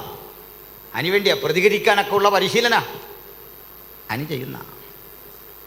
മോശയ്ക്ക് കരയാൻ പറ്റിയില്ല, ചെറുപ്പത്തിൽ ചിരിക്കാൻ പറ്റിയില്ല. കരച്ചിലും ചിരിയുമൊക്കെ മെറിയാൻ വന്ന് കൈകൊണ്ട് അമർത്തി. കാരണം ഈ ശബ്ദം പുറത്ത് കേട്ടാൽ അടിമക്കുടിലുകൾക്ക് തീയിടും, ഒരു ദേശം കത്തും, അപ്പനും അമ്മയും തലപോകും, ചേട്ടനെ ചാട്ടവാറിനടിച്ച് കൽത്തുറുങ്കിലിടും. അനേകർക്ക് ജീവൻ തിരിച്ചു കിട്ടാൻ അന്ന് തടഞ്ഞു വച്ച കരച്ചിലും കണ്ണീരും ചിരിയും സങ്കടമൊക്കെ വിക്കിനെ ശക്തിപ്പെടുത്താൻ കാരണമായി. ഇത് പോകത്തില്ല. എന്താ കാര്യം?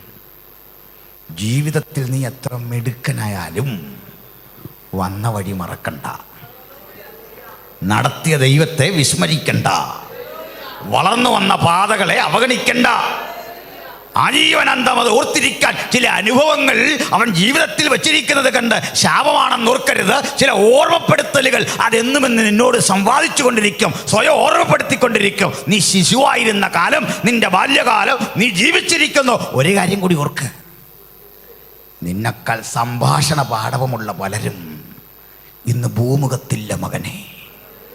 പാട്ടുകാർ പലരും ഭൂമുഖത്തില്ല, നിനക്കൊപ്പം പിറവി കൊണ്ട പലരും സൂര്യവെളിച്ചം കാണാതെ അന്നേ അപഹരിക്കപ്പെട്ടപ്പോൾ നീ ഒരുത്തൻ മാത്രം ജീവിച്ചിരിക്കുന്നതിന്റെ തെളിവാ ഈ വിക്ക്. അതുകൊണ്ട് അതങ്ങനെ മാറത്തില്ലിരിക്കട്ടെ. ഇവിടുന്ന് ഒത്തിരി സംഭവങ്ങളുണ്ട്. ദൈവം വിളിച്ചിട്ട് മോശ ചോദിച്ചു. ഞാനങ്ങോട്ട് ചെല്ലുമ്പോൾ ഫറവോ ചോദിക്കും, ഏതായി ദൈവം? പുള്ളിക്ക് 3000 ദൈവത്തിൻ്റെ പേരറിയാം. ഇതൊന്നും അല്ലാത്ത നീ ആരാന്ന് ചോദിച്ചാൽ എനിക്കൊരു കാര്യം പറയണമല്ലോ എന്ന് പറ. അങ്ങനെ 3 പേരാണ് ശരിക്കും ദൈവത്തോട് പേര് ചോദിച്ച. ആരാ നീ? ഒരാൾ മോശ, ഒരാൾ പൗലുസ, ഇനി ഒരാൾ പേരല്ല ചോദിച്ചത്, നീ രാജാവ് തന്നെയോ? പീലാത്തോസ്. 3 ചോദ്യങ്ങൾ. ഒരുത്തൻ ചോദിച്ചു, നീ ആരാ? പൗലോസ് ചോദിച്ചു, നീ ആരാകുന്നു കർത്താവേ? പീലാത്തോസ് ചോദിച്ചു, നീ രാജാവ് തന്നെയോ? പഴയ നിയമത്തിൽ അതിനൊരു മറുപടി കർത്താവ് പറഞ്ഞു. ആരാണ് നീ എന്ന് ചോദിച്ചാൽ ഞാൻ എന്ത് മറുപടി പറയും? എന്താ മറുപടി? ഞാനാകുന്നവൻ ഞാനാകുന്നു. ആട്ടെ, നമുക്കത് മോശയോട് ദൈവം പറഞ്ഞ ആ ശബ്ദത്തിൽ പഠിക്കാം. സന്തോഷമാണോ? എങ്ങനെ ദൈവം മോശയോട് പറഞ്ഞെന്നറിയണ്ടേ? അഹൈ അഷർ അഹൈ. എങ്ങനെ? ആണ്ടങ്ങനെ. അഹൈ അഷർ അഹൈ. I am that I am. അഹൈ അഷർ അഹൈ. ഞാൻ ആകുന്നവൻ ഞാനാകുന്നു. പുതിയ നിയമത്തിലേക്ക് വന്നപ്പോൾ പീലാത്തോസ് ചോദിച്ചു, ഓ യേശൂസ് നാസറിനോ ഹൈ മീ ബെസേലിയൂസ്. നസ്രേനായ യേശുവേ, നീ രാജാവാകുന്നുവോ?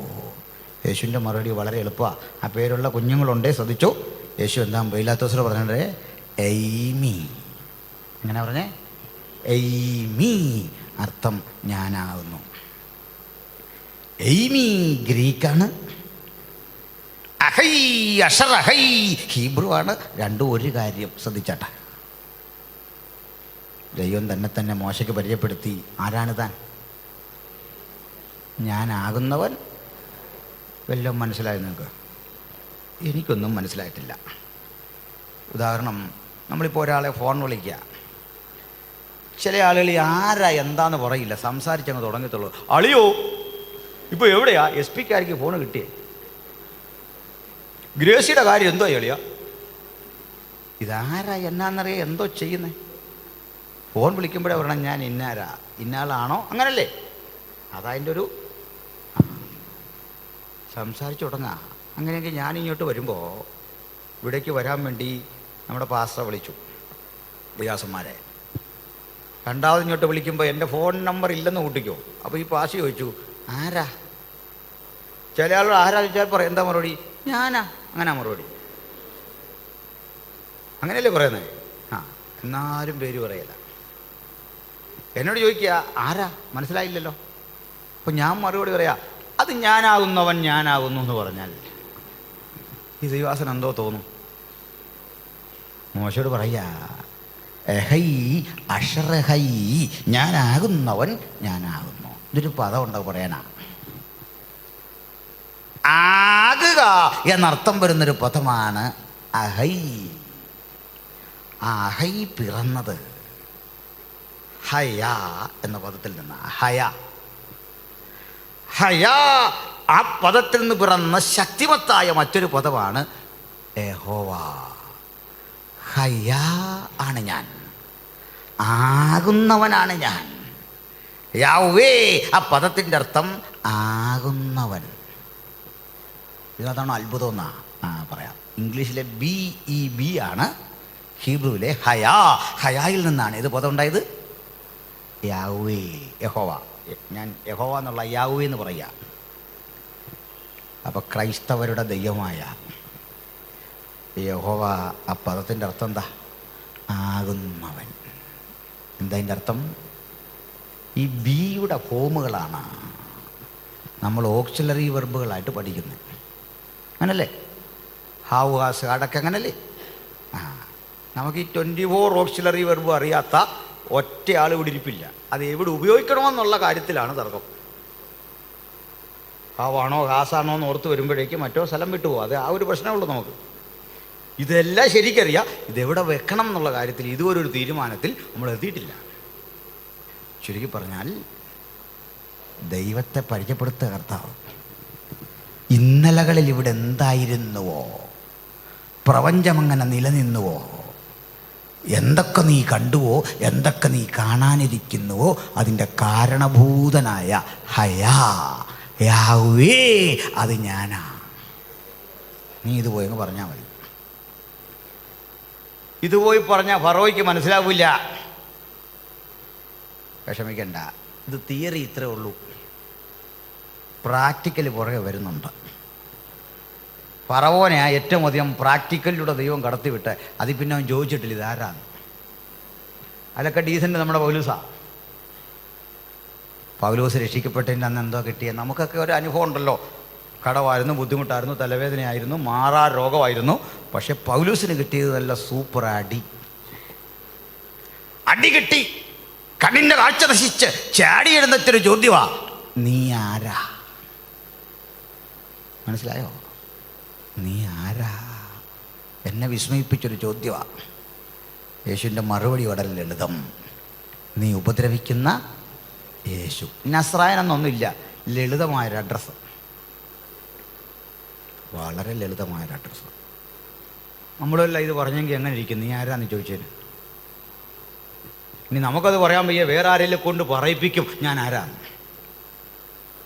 യേശു വളരെ സിമ്പിളായിട്ട് പറഞ്ഞു കൊടുത്തു, ആരാ? നീ ഉപദ്രവിക്കുന്ന യേശു. അന്ന് മുതൽ ഈ ചോദ്യത്തിൻ്റെ പിന്നാലെയാ പൗലോസ്. മരണം വരെ ആ ചോദ്യത്തിൻ്റെ ഉത്തരം പൗലോസ് ഇങ്ങനെ കിട്ടിക്കൊണ്ടിരുന്നു. അവസാനം ഇനി അവിടെ നിൽക്കട്ടെ, നമുക്ക് പൗലോസിലേക്ക് പോകാൻ നേരമില്ല. മോശ ദൈവജനത്തെ കൊണ്ട് ഫറവോൻ്റെ അടുക്കിൽ ചെന്ന് വിടുതൽ അവിടുന്ന് വിട്ടുപോരാൻ ആഗ്രഹിക്കുമ്പോൾ സമ്മതിക്കുന്നില്ല. തന്നോടുകൂടെ ദൈവസാന്നിധ്യമുണ്ട്, ദൈവം നിയോഗിച്ചറിയിച്ചു എന്നതിൻ്റെ തെളിവായി തൻ്റെ കയ്യിലിരുന്ന വടി കൊണ്ട് മോശ നൈൽ നദിയെ അടിച്ചുകൊണ്ടാണ് പരസ്യ ശുശ്രൂഷയ്ക്ക് തുടക്കം കുറിക്കുന്നത്. പുതിയ നിയമത്തിൻ്റെ മധ്യസ്ഥൻ പച്ചവെള്ളത്തെ വീഞ്ഞാക്കിയപ്പോൾ പഴയ നിയമത്തിൻ്റെ മധ്യസ്ഥൻ പച്ചവെള്ളത്തെ രക്തമാക്കി മാറ്റിക്കൊണ്ട് ശുശ്രൂഷയ്ക്ക് ആരംഭം കുറിച്ചു. നൈൽ നദിയെ അടിച്ചു, അത് രക്തമായി. അങ്ങനല്ലേ?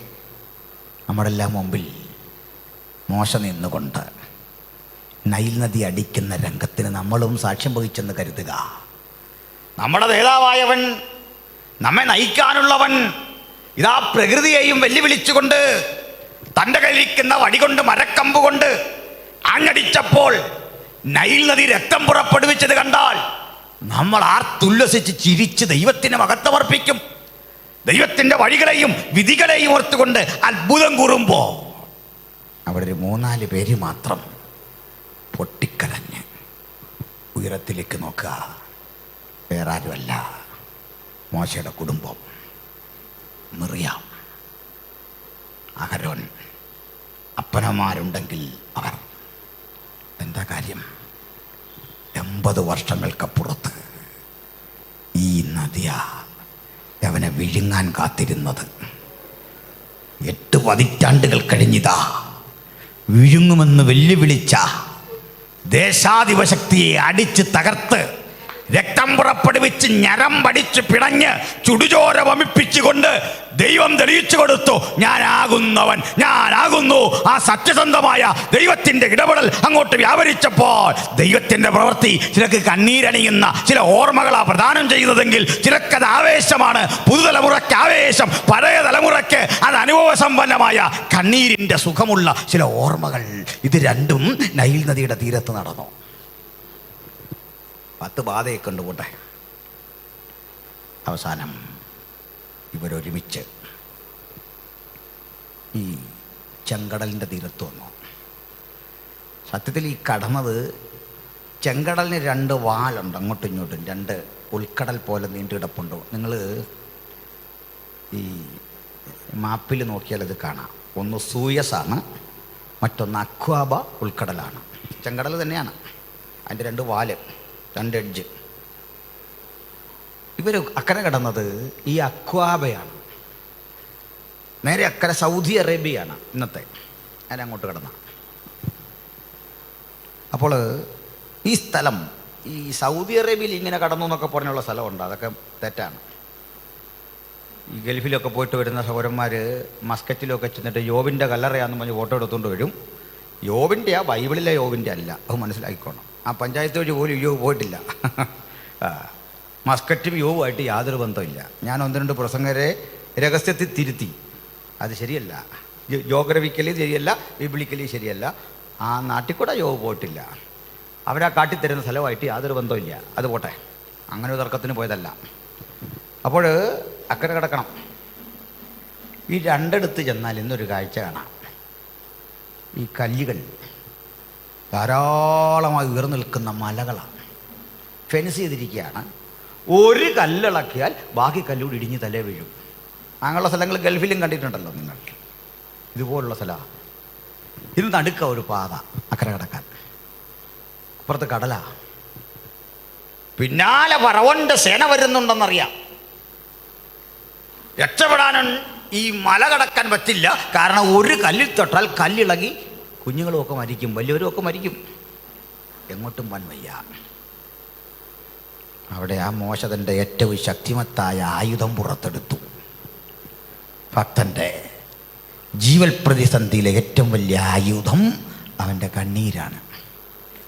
അനുഭവമുള്ള നമുക്കറിയാം, അത്രയും വിലപിടിപ്പുള്ള ഒരായുധവും നമ്മുടെ പക്കലില്ല. ജയം മുഴുവൻ കണ്ണീരിൻ്റെ ശക്തിയാണ്. പ്രാർത്ഥന വേളയിൽ ഒരു തുള്ളി കണ്ണീര് പൊടിക്കാൻ കഴിഞ്ഞെങ്കിൽ എണ്ണിക്ക് മുമ്പ് ഓർത്തോണം നമ്മൾ ജയിച്ചിരിക്കുക. ഹല്ലേലൂയ. തമ്പുരാന്റെ മുമ്പിലാ കരഞ്ഞെങ്കിൽ ഒരു കാര്യം ഓർത്തോണം, ലോകത്തിൻ്റെ മുമ്പിൽ കരയാൻ അവൻ ഒരിക്കലും ഇടവരുത്തുകയില്ല. കരഞ്ഞത് ദൈവത്തിൻ്റെ മുമ്പിലെങ്കിലും ഒന്ന് ഓർത്തുകൊള്ളണം, എങ്ങും പോയി പരാജയം വരിക്കാൻ അവൻ ഇടവരുത്തുകയില്ല. നമുക്ക് ഇവിടെ ഇരുന്ന് കരയണം. മോശ കരഞ്ഞു.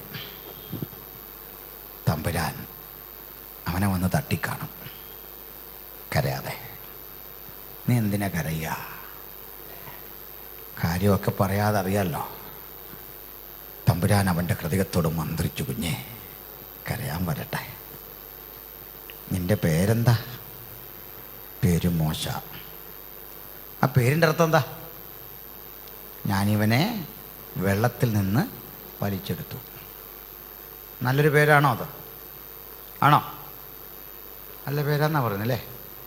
ഒരാളെ കറണ്ട് അടിച്ചാൽ നമ്മൾ അങ്ങനെയാണോ പേരിടുന്നത്? കറണ്ട് അടിച്ചവൻ ഇടുവോ? തെങ്ങേന്ന് വീണവൻ നമ്മൾ ആരും ഇങ്ങനെ ഇടുവോ? അദ്ദേഹം പറഞ്ഞു വെള്ളത്തിൽ നിന്നൊരുത്തനെ വലിച്ചെടുത്തു, അങ്ങനെയാണോ പേരിടണ്ടേ? അതിൽ ആ പേരായി അവൻ. പോട്ടെ, അവനുണ്ടായൊരു അപകടം കൂട്ടിയ പേരിട്ടിരിക്കുന്നല്ലേ. ആ ഇബ്രാഹിം പറഞ്ഞു, മോനെ വെള്ളമുണ്ടായിരുന്നത് കൊണ്ടാ നിനക്കൊരു പേരുണ്ടായത്. പ്രതിസന്ധി പേര് തന്നാ നമുക്ക്. അനുഭവങ്ങൾ കൊണ്ട് പേര് പ്രാപിച്ചതാ നമ്മൾ. ഇന്ന് നിൻ്റെ പേര് ഞാൻ കൂടുതൽ അർത്ഥവത്താക്കുന്ന ഒരു ദിവസമാണ്. പണ്ടൊരുവൾ ഒറ്റയ്ക്ക് നിന്നെ വെള്ളത്തിൽ നിന്ന് വലിച്ചെടുക്കാൻ ഞാൻ നിയോഗം കൊടുത്തെങ്കിൽ ഇന്ന് നീ 600,000 വെള്ളത്തിൽ നിന്ന് വലിച്ചെടുക്കും. 600,000 വെള്ളത്തിൽ നിന്ന് വലിച്ചെടുത്ത് നീ അക്കരെ പോകുന്ന ദൃശ്യം കണ്ടിട്ട് പുതുനിയമഭക്തന്മാർ വിളിച്ചു പറയും, വിശ്വാസത്താൽ അവർ ചെങ്കടൽ കടന്നു. അത് സ്നാനത്തിനൊരു മുൻകുറി. ഹല്ലേലൂയ. അടുത്ത ആഴ്ച നമുക്ക് സ്നാനം ഉണ്ടെന്നാ പറഞ്ഞു. നമ്മൾ എന്ത് ചെയ്താൽ ഈ രക്ഷിക്കപ്പെട്ടവരെ സ്നാനപ്പെടുത്തുകയില്ല. നമ്മളങ്ങ് വെച്ച് നീട്ടുക, ക്ലാസ് പഠിപ്പിച്ച് പോട്ടെ. ബൈബിളിൽ ഈ സ്നാനമല്ല അന്നേരം കഴിയാം. അതുകൊണ്ട് ഈയിടയ്ക്കല്ല 4 കൊല്ലം മുമ്പ് വലിയ വിവാദമായി. ഒരു സഹോദരൻ സ്നാനപ്പെടാത്തവർക്ക് അപ്പം വിഞ്ഞു കൊടുക്കുന്നു. അപ്പം അത് വലിയ ചർച്ചയായി. അപ്പോൾ ചർച്ചയായ വേദി ഞാനും കാനവച്ചനും ഒക്കെ കൊണ്ട് പ്രോഗ്രാമിലിരിക്കുക. ഒരാൾ എണീറ്റ് ചോദിച്ചു, രക്ഷിക്കപ്പെടാത്തവർക്ക് അപ്പവീഞ്ഞ് കൊടുക്കുന്നത് തെറ്റാണോ? തെറ്റാണോ? ഞാൻ പറഞ്ഞു അതിൽ തെറ്റൊന്നുമില്ല. രക്ഷിക്കപ്പെടാത്തവർക്കെല്ലാം ആർക്കും കൊടുക്കാം അപ്പവീഞ്ഞ്. അവൻ അവൻ്റെ കാശ് മുടക്കി അപ്പവും വീഞ്ഞും മേടിച്ച് ആർക്കെങ്കിലും കൊടുക്കട്ടെ. അതിലിപ്പോൾ നമ്മൾ എന്ത് പറയാനാ? അവൻ പൊറോട്ട മേടിച്ച് കൊടുക്കട്ടെ, നമ്മളതിനെ എതിർക്കണോ? നമ്മളതിനൊന്നും എതിർക്കാൻ പോണ്ട. അതൊക്കെ അതിൻ്റെ വഴിക്ക് പോട്ടെ. അവൻ അത്രേ ചെയ്തോളല്ലോ നമ്മൾ അറിയുന്നിടത്തോളം. അത് ബെർമുടായിട്ടുകൊണ്ട് പോയി കൊടുത്തെന്ന് അറിഞ്ഞ് അപ്പവീഞ്ഞ് കൊടുക്കട്ടെ, അതിന് കുഴപ്പമില്ല. കർത്തൃമേശയ്ക്ക് നിയമമുണ്ടല്ലേ? സ്തോത്രം. ഇനി സ്നാനപ്പെട്ടതുപോലും അതെടുക്കാൻ യോഗ്യതയല്ല. അങ്ങനെയാണോ? സ്നാനപ്പെട്ടിരിക്കണം. സ്നാനപ്പെട്ടതുപോലല്ല. ഇന്ന് പോലെ കേട്ടു യോഗ്യത. ക്രിസ്തു നിമിത്തമുള്ളൊരു യോഗ്യതയുണ്ടല്ലേ? സ്തോത്രം. പോട്ടെ.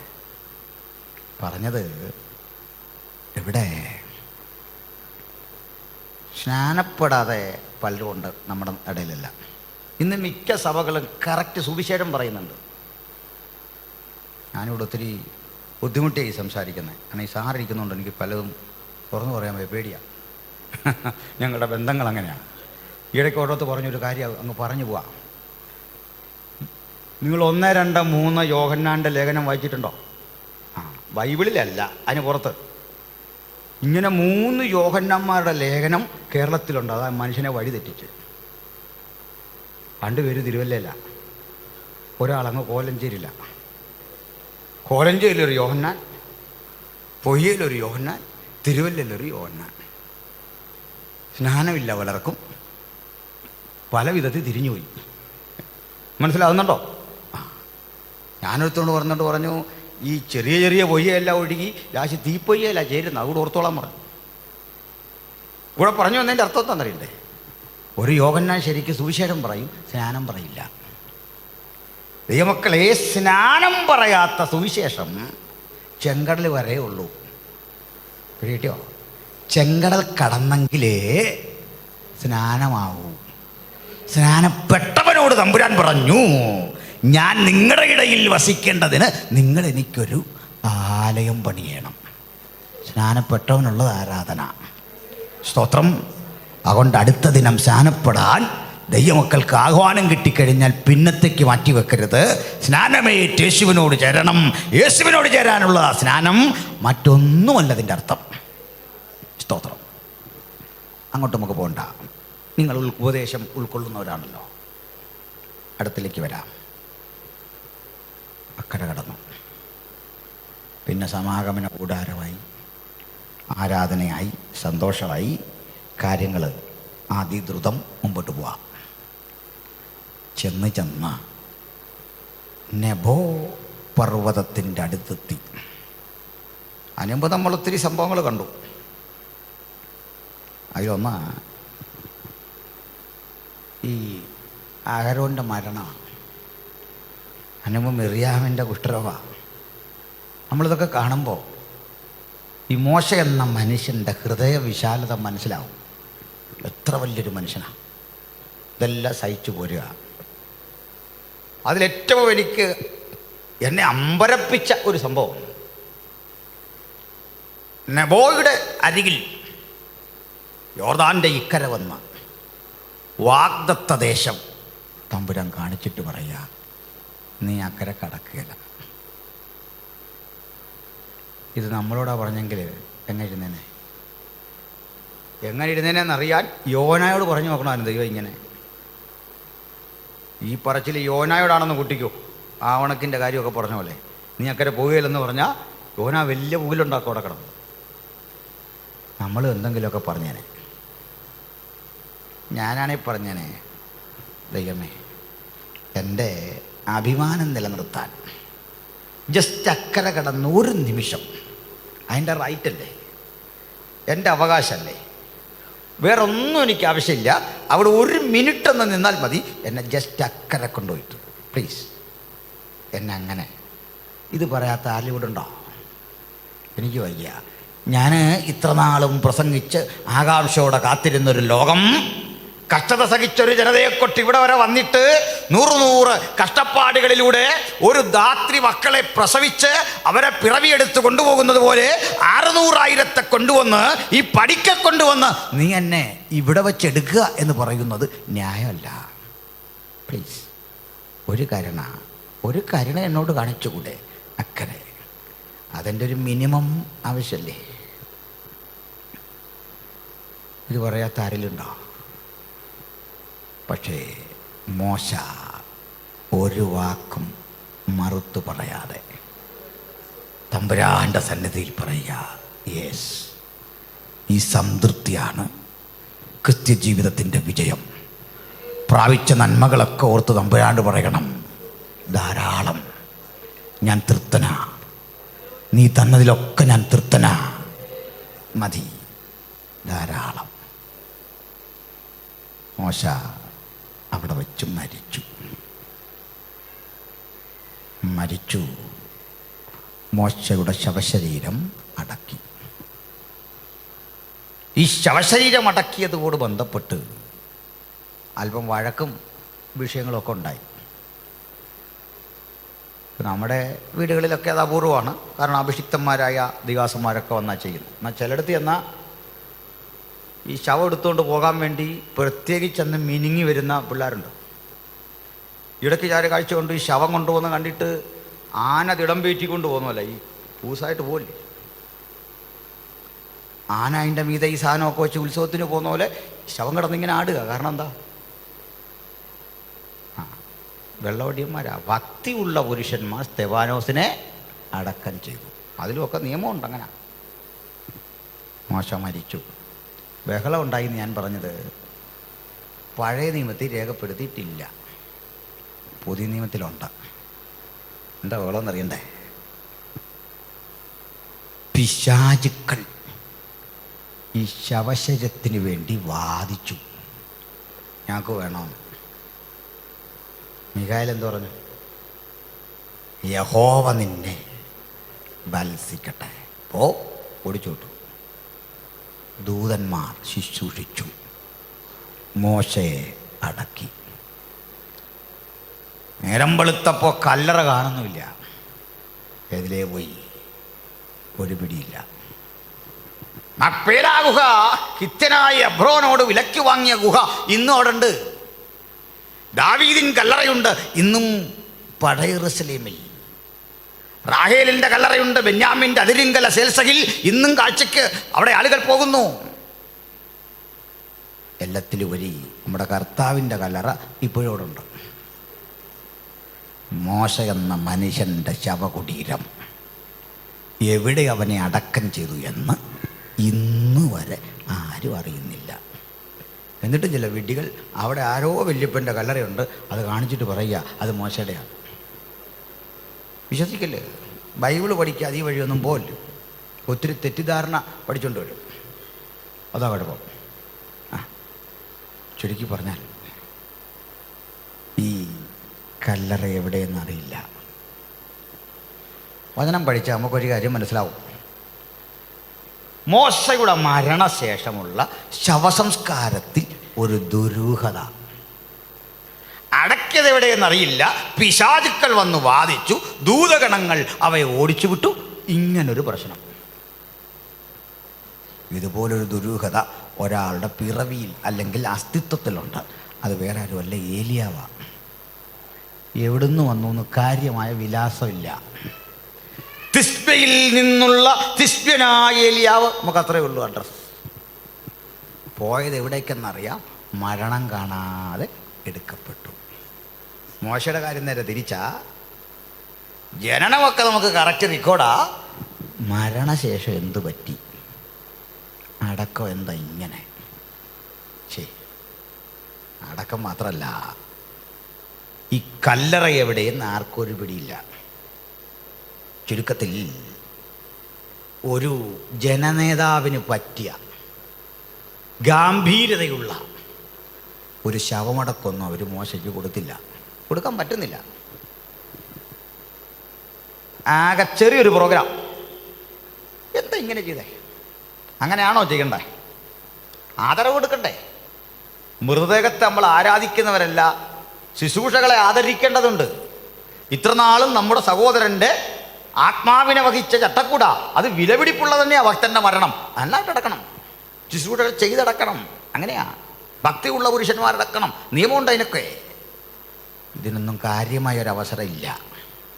അടക്കി, അവർ വിലാപം കഴിച്ചു പോയി.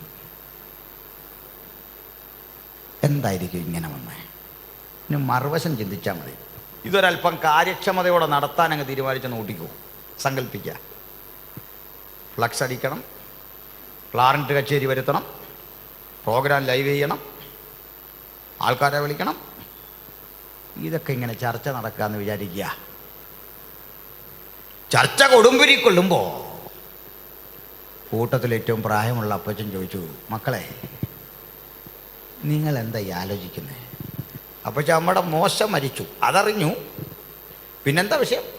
ശവം അടക്കണം. അതിന് നമുക്കിത് കാര്യമായിട്ടൊക്കെ അടക്കണം. നമുക്ക് നല്ല രീതിയിലൊരു ശവസംസ്കാരമൊക്കെ കൊടുക്കണം. ഓ, അങ്ങനെയാണോ? ഈ മരിച്ചു കിടക്കുന്ന ആള് ആരാന്നറിയോ?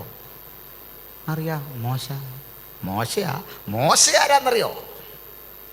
നമ്മുടെ ലീഡർ, ദൈവ മനുഷ്യൻ. അതൊന്നുമല്ല. ഈജിപ്തിലെ വില്ലേജിലെ രേഖകൾ പരതണം, റവന്യൂ രേഖകൾ പരതണം. മനസ്സിലാകും ഇതാരാ? ഫറവോയുടെ പുത്രിയുടെ മകൻ. രേഖയായി പറഞ്ഞ് ചുരുക്കത്തിൽ രാജകുമാരനായി കിടക്കുന്നത്. കളിയെടുക്കരുത്. നമ്മൾ ഇതുവരെ അക്കരെ കയറിയിട്ടില്ല. യോർദാൻ കിടക്കണം. മറ്റവൻ ഏത് സമയത്തും പുറകെ വരാം. ചെങ്കടൽ വിഭജിക്കപ്പെട്ടാതെ കരവഴി വരാൻ വഴിയുണ്ട്. ഇത് രാജകുമാരനാ. അവകാശം പറഞ്ഞു വരും, പ്രശ്നമാകും. നമുക്കതുകൊണ്ട് ഇവന് ഒരു രാജകീയ യാത്രയപ്പോൾ. മനസ്സിലായോ? സങ്കല്പ രാജകീയ യാത്രയപ്പം എന്ന് പറഞ്ഞാൽ എങ്ങനെയാണെന്നറിയില്ലേ? മുളം തണ്ട് കൊണ്ടുവരാൻ പറയും, മൂക്കിലിറക്കാൻ. മനസ്സിലായോ? കല്ലറ കെട്ട് കട്ട പിടിക്കാൻ പണ്ടേ നമുക്കറിയാമല്ലോ. ഒന്നുകൂടെ പിടിക്കണം. 13 ഏക്കറിലാ ഫറാവോ കിടക്കുന്നതെങ്കിൽ ഒരു 130 ഏക്കറാകട്ടെ, തകർക്കണം നമുക്ക്. ഇങ്ങനെ ചിന്തിച്ചാൽ ഒറ്റ ഒരുത്തൻ വാഗ്ദത്ത നാട് കാണുമോ? അപ്പച്ചൻ കിടക്കുന്നിടത്ത് ഞാനും. ഇന്നും അങ്ങനെയുള്ളവരില്ലേ അപ്പച്ചൻ കിടക്കുന്നിടത്ത്? ഒറ്റ ഒരുത്തൻ വാഗ്ദത്ത ദേശം കാണത്തില്ല. അതുകൊണ്ട് മോശയെക്കുറിച്ചുള്ള സകല ഭൗതിക ചരിത്രവും തമ്പുരാൻ അവശേഷിപ്പിക്കാതെ മാറ്റി. ഇസ്രയേൽ മക്കൾ അക്കരെ കടന്നു, ചെങ്കടൽ വീണ്ടും ഒഴുകി. യോർദാൻ അക്കരെ കടന്നവർ ജെറീക്കോ പിടിച്ചു, ഹായിയും ബഥേലും പിടിച്ചു. അങ്ങനെ പോയി ആ ജനത മുമ്പോട്ട് പോയി. അതവിടെ നിൽക്കട്ടെ. ഇസ്രായേൽ ചരിത്രം വളർന്നു യോശുവയിലൂടെ.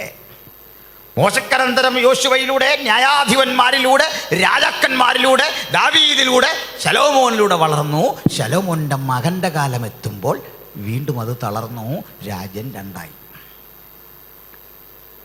അങ്ങനെ വിഭജിത ഇസ്രയേലിൽ ഒരു പ്രവാചകൻ എഴുന്നേറ്റു, ഏലിയ പ്രവാചകൻ ജീവിച്ചിരുന്ന കർമ്മേലിൽ വെച്ച് അദ്ദേഹത്തിന് അരുളപ്പാട് കിട്ടി, താനും എടുക്കപ്പെടും.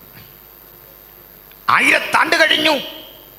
മോശ മരിച്ചിട്ട് 1000 ആണ്ട് കഴിഞ്ഞ് ഏലിയാവെന്ന മനുഷ്യൻ എടുക്കപ്പെടും. വാർത്ത വരുന്നപ്പോൾ സന്തത സഹചാരിയായി ഒരു ഏലിശ കൂടെയുണ്ട്. ഏലിശ പറഞ്ഞു, നിന്നെ ഞാൻ വിടില്ല ഗുരു, നിന്റെ ആത്മാവിൻ്റെ ഇരട്ടിപ്പങ്ക്.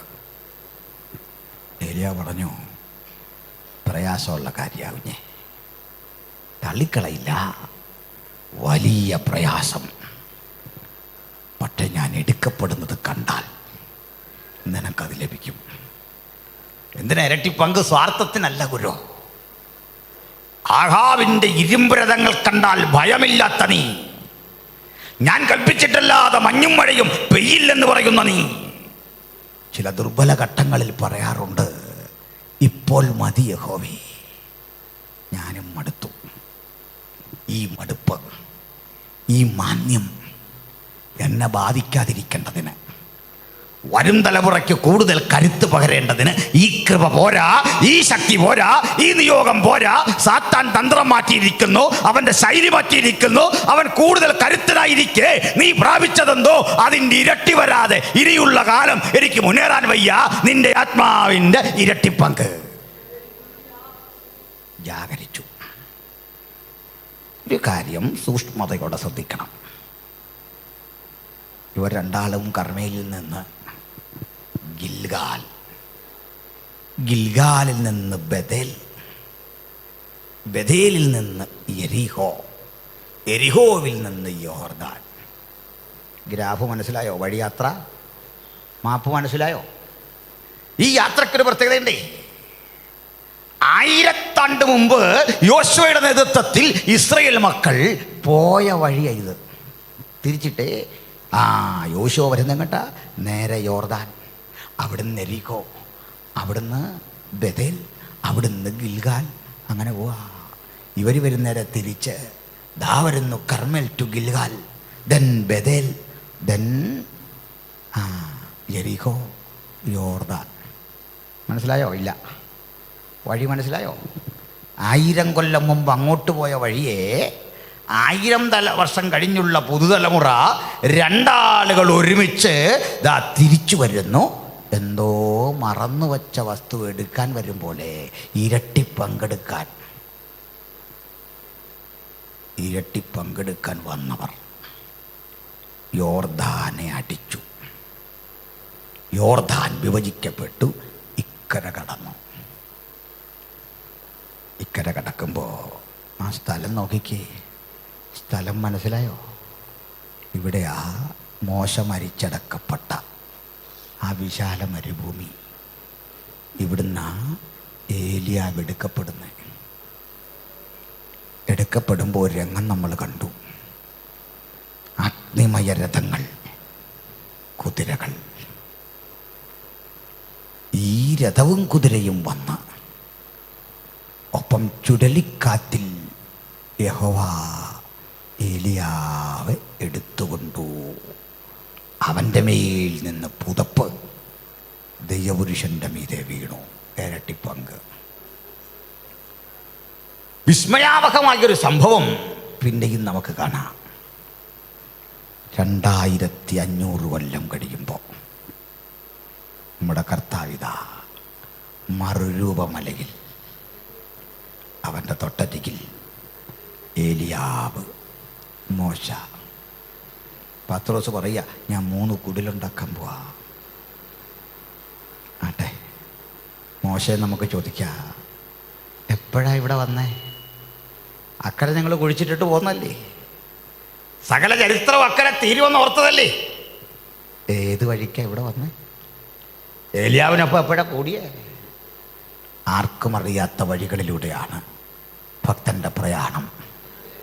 ലോകം വിധിച്ച് ശവക്കുഴി കൊണ്ട് ലോകം അവസാനിപ്പിക്കുമ്പോൾ ഭക്തന് മാത്രം വേറിട്ട വഴികൾ, ആരും കാണാത്ത അഗോചര വഴികൾ. തൻ്റെ മരണത്തിലും അത്തരമൊരു അത്ഭുതം മാറ്റിവെച്ചിട്ട് ഇതാ ആർക്കും അലക്കി വലിപ്പിക്കാൻ കഴിയാത്ത വെണ്മയാർന്ന വസ്ത്രരൂപിയായി ഇതാ മോശ നിൽക്കുന്നു മരുവമലയിൽ യേശുവോടുകൂടെ. ഞാൻ അവസാനിപ്പിക്കാറായി. ഇന്ന് ഈജിപ്റ്റ് സന്ദർശിക്കുന്നവർക്ക്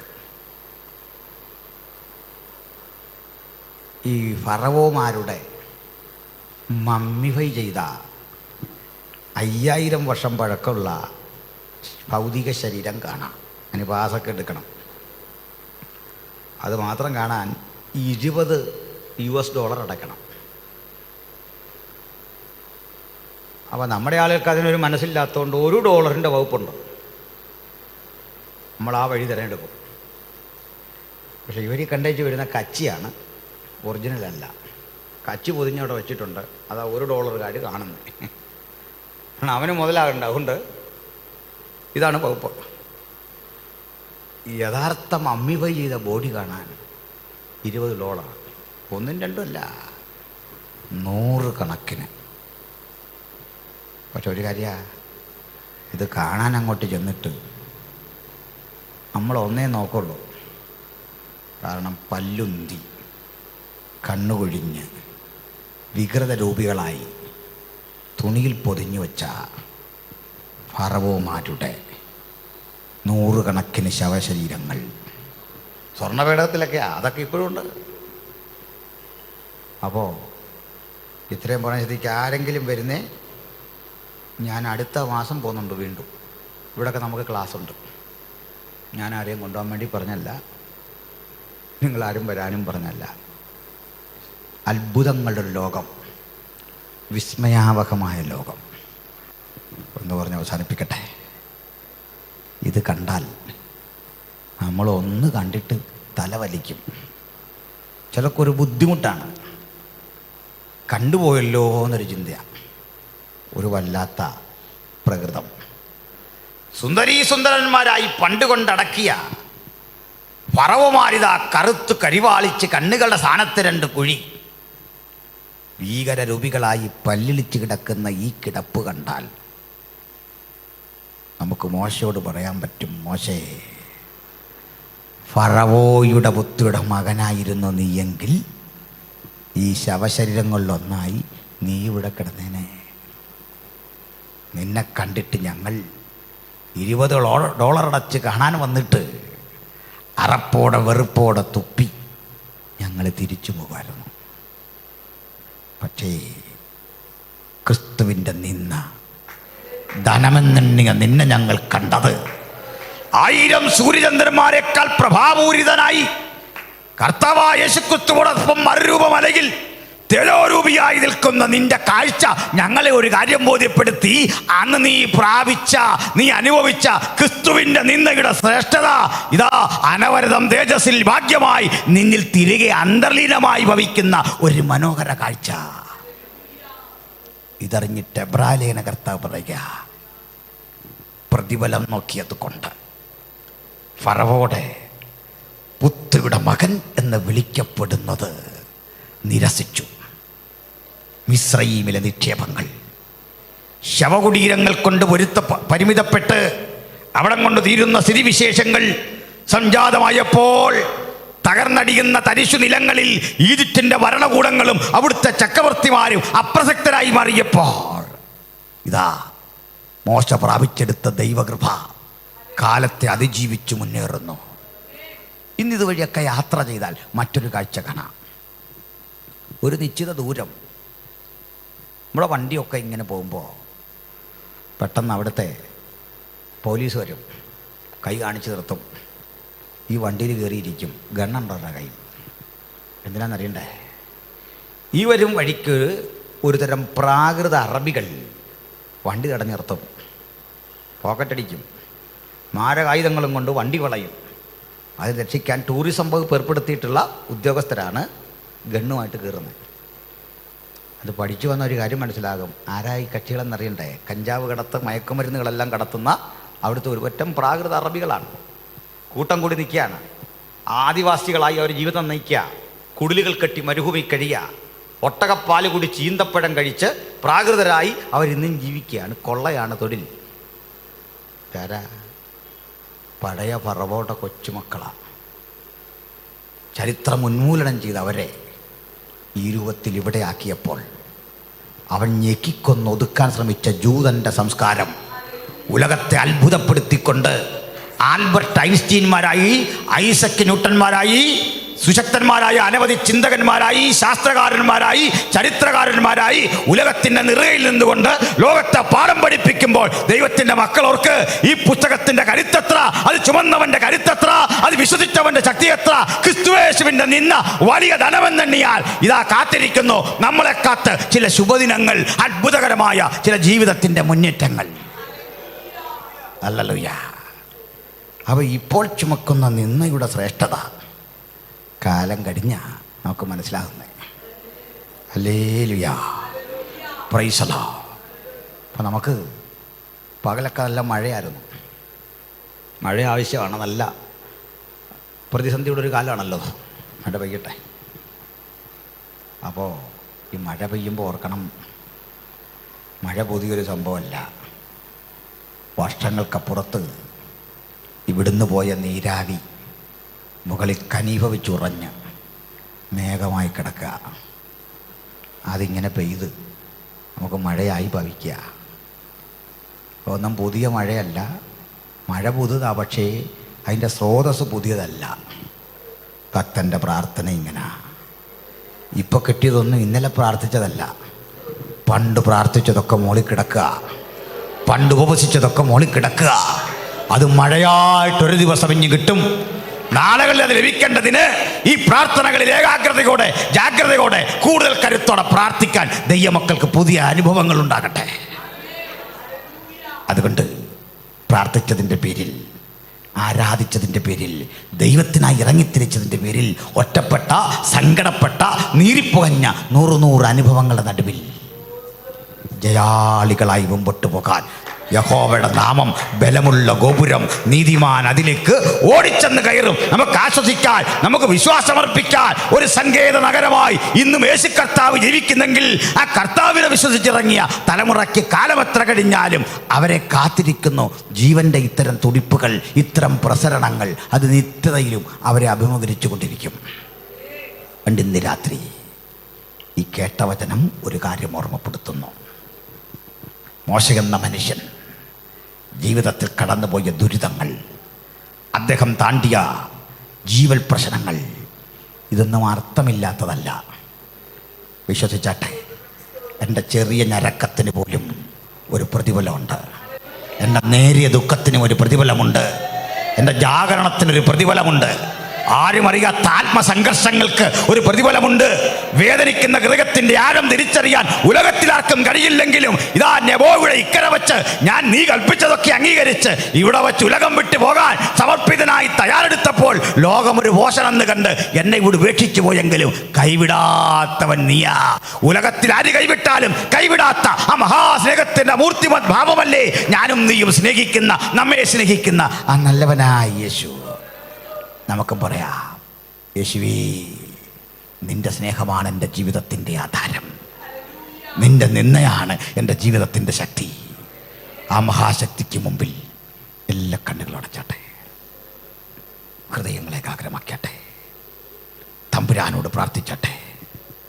അങ്ങയുടെ നിന്നയെ ചുമക്കാൻ കിട്ടുന്ന ഒരവസരവും കളയാതെ എന്നെ സമർപ്പിതനാക്കണമേ. ജീവിതത്തിൻ്റെ ഏറ്റവും പ്രതിസന്ധി നിറഞ്ഞ ഘട്ടത്തിൽ, മരണത്തിൻ്റെ മുനമ്പത്തും നിന്നെ മറക്കാൻ ഇടവരാത്ത സ്വസ്ഥതാനിർഭരമായ മനസ്സിലേക്ക് എന്നെ സമന്വയിപ്പിക്കണമേ. ഈ ബോധ്യം വചനം കേട്ടവരെയും ഭരിക്കട്ടെ. ഒരാത്മസമർപ്പണത്തിനടുത്ത് എന്നട്ടെ. യേശു കർത്താവേ, മിസ്രയീമിലെ നിക്ഷേപമല്ല, നിന്റെ നിന്നയാണ് ഞങ്ങൾ വിലമതിക്കുന്നത്. യുഗലോകത്തിൻ്റെ നിക്ഷേപങ്ങൾ ശവക്കുഴി കൊണ്ടൊതുങ്ങുമ്പോൾ നിങ്ങളുള്ള പ്രത്യാശ കാലത്തെ അതിജീവിക്കും. ആ പ്രതീക്ഷയിൽ, ആ കാത്തിരിപ്പിൽ നമുക്കൊരു വേള ജാഗരൂകരാകാം.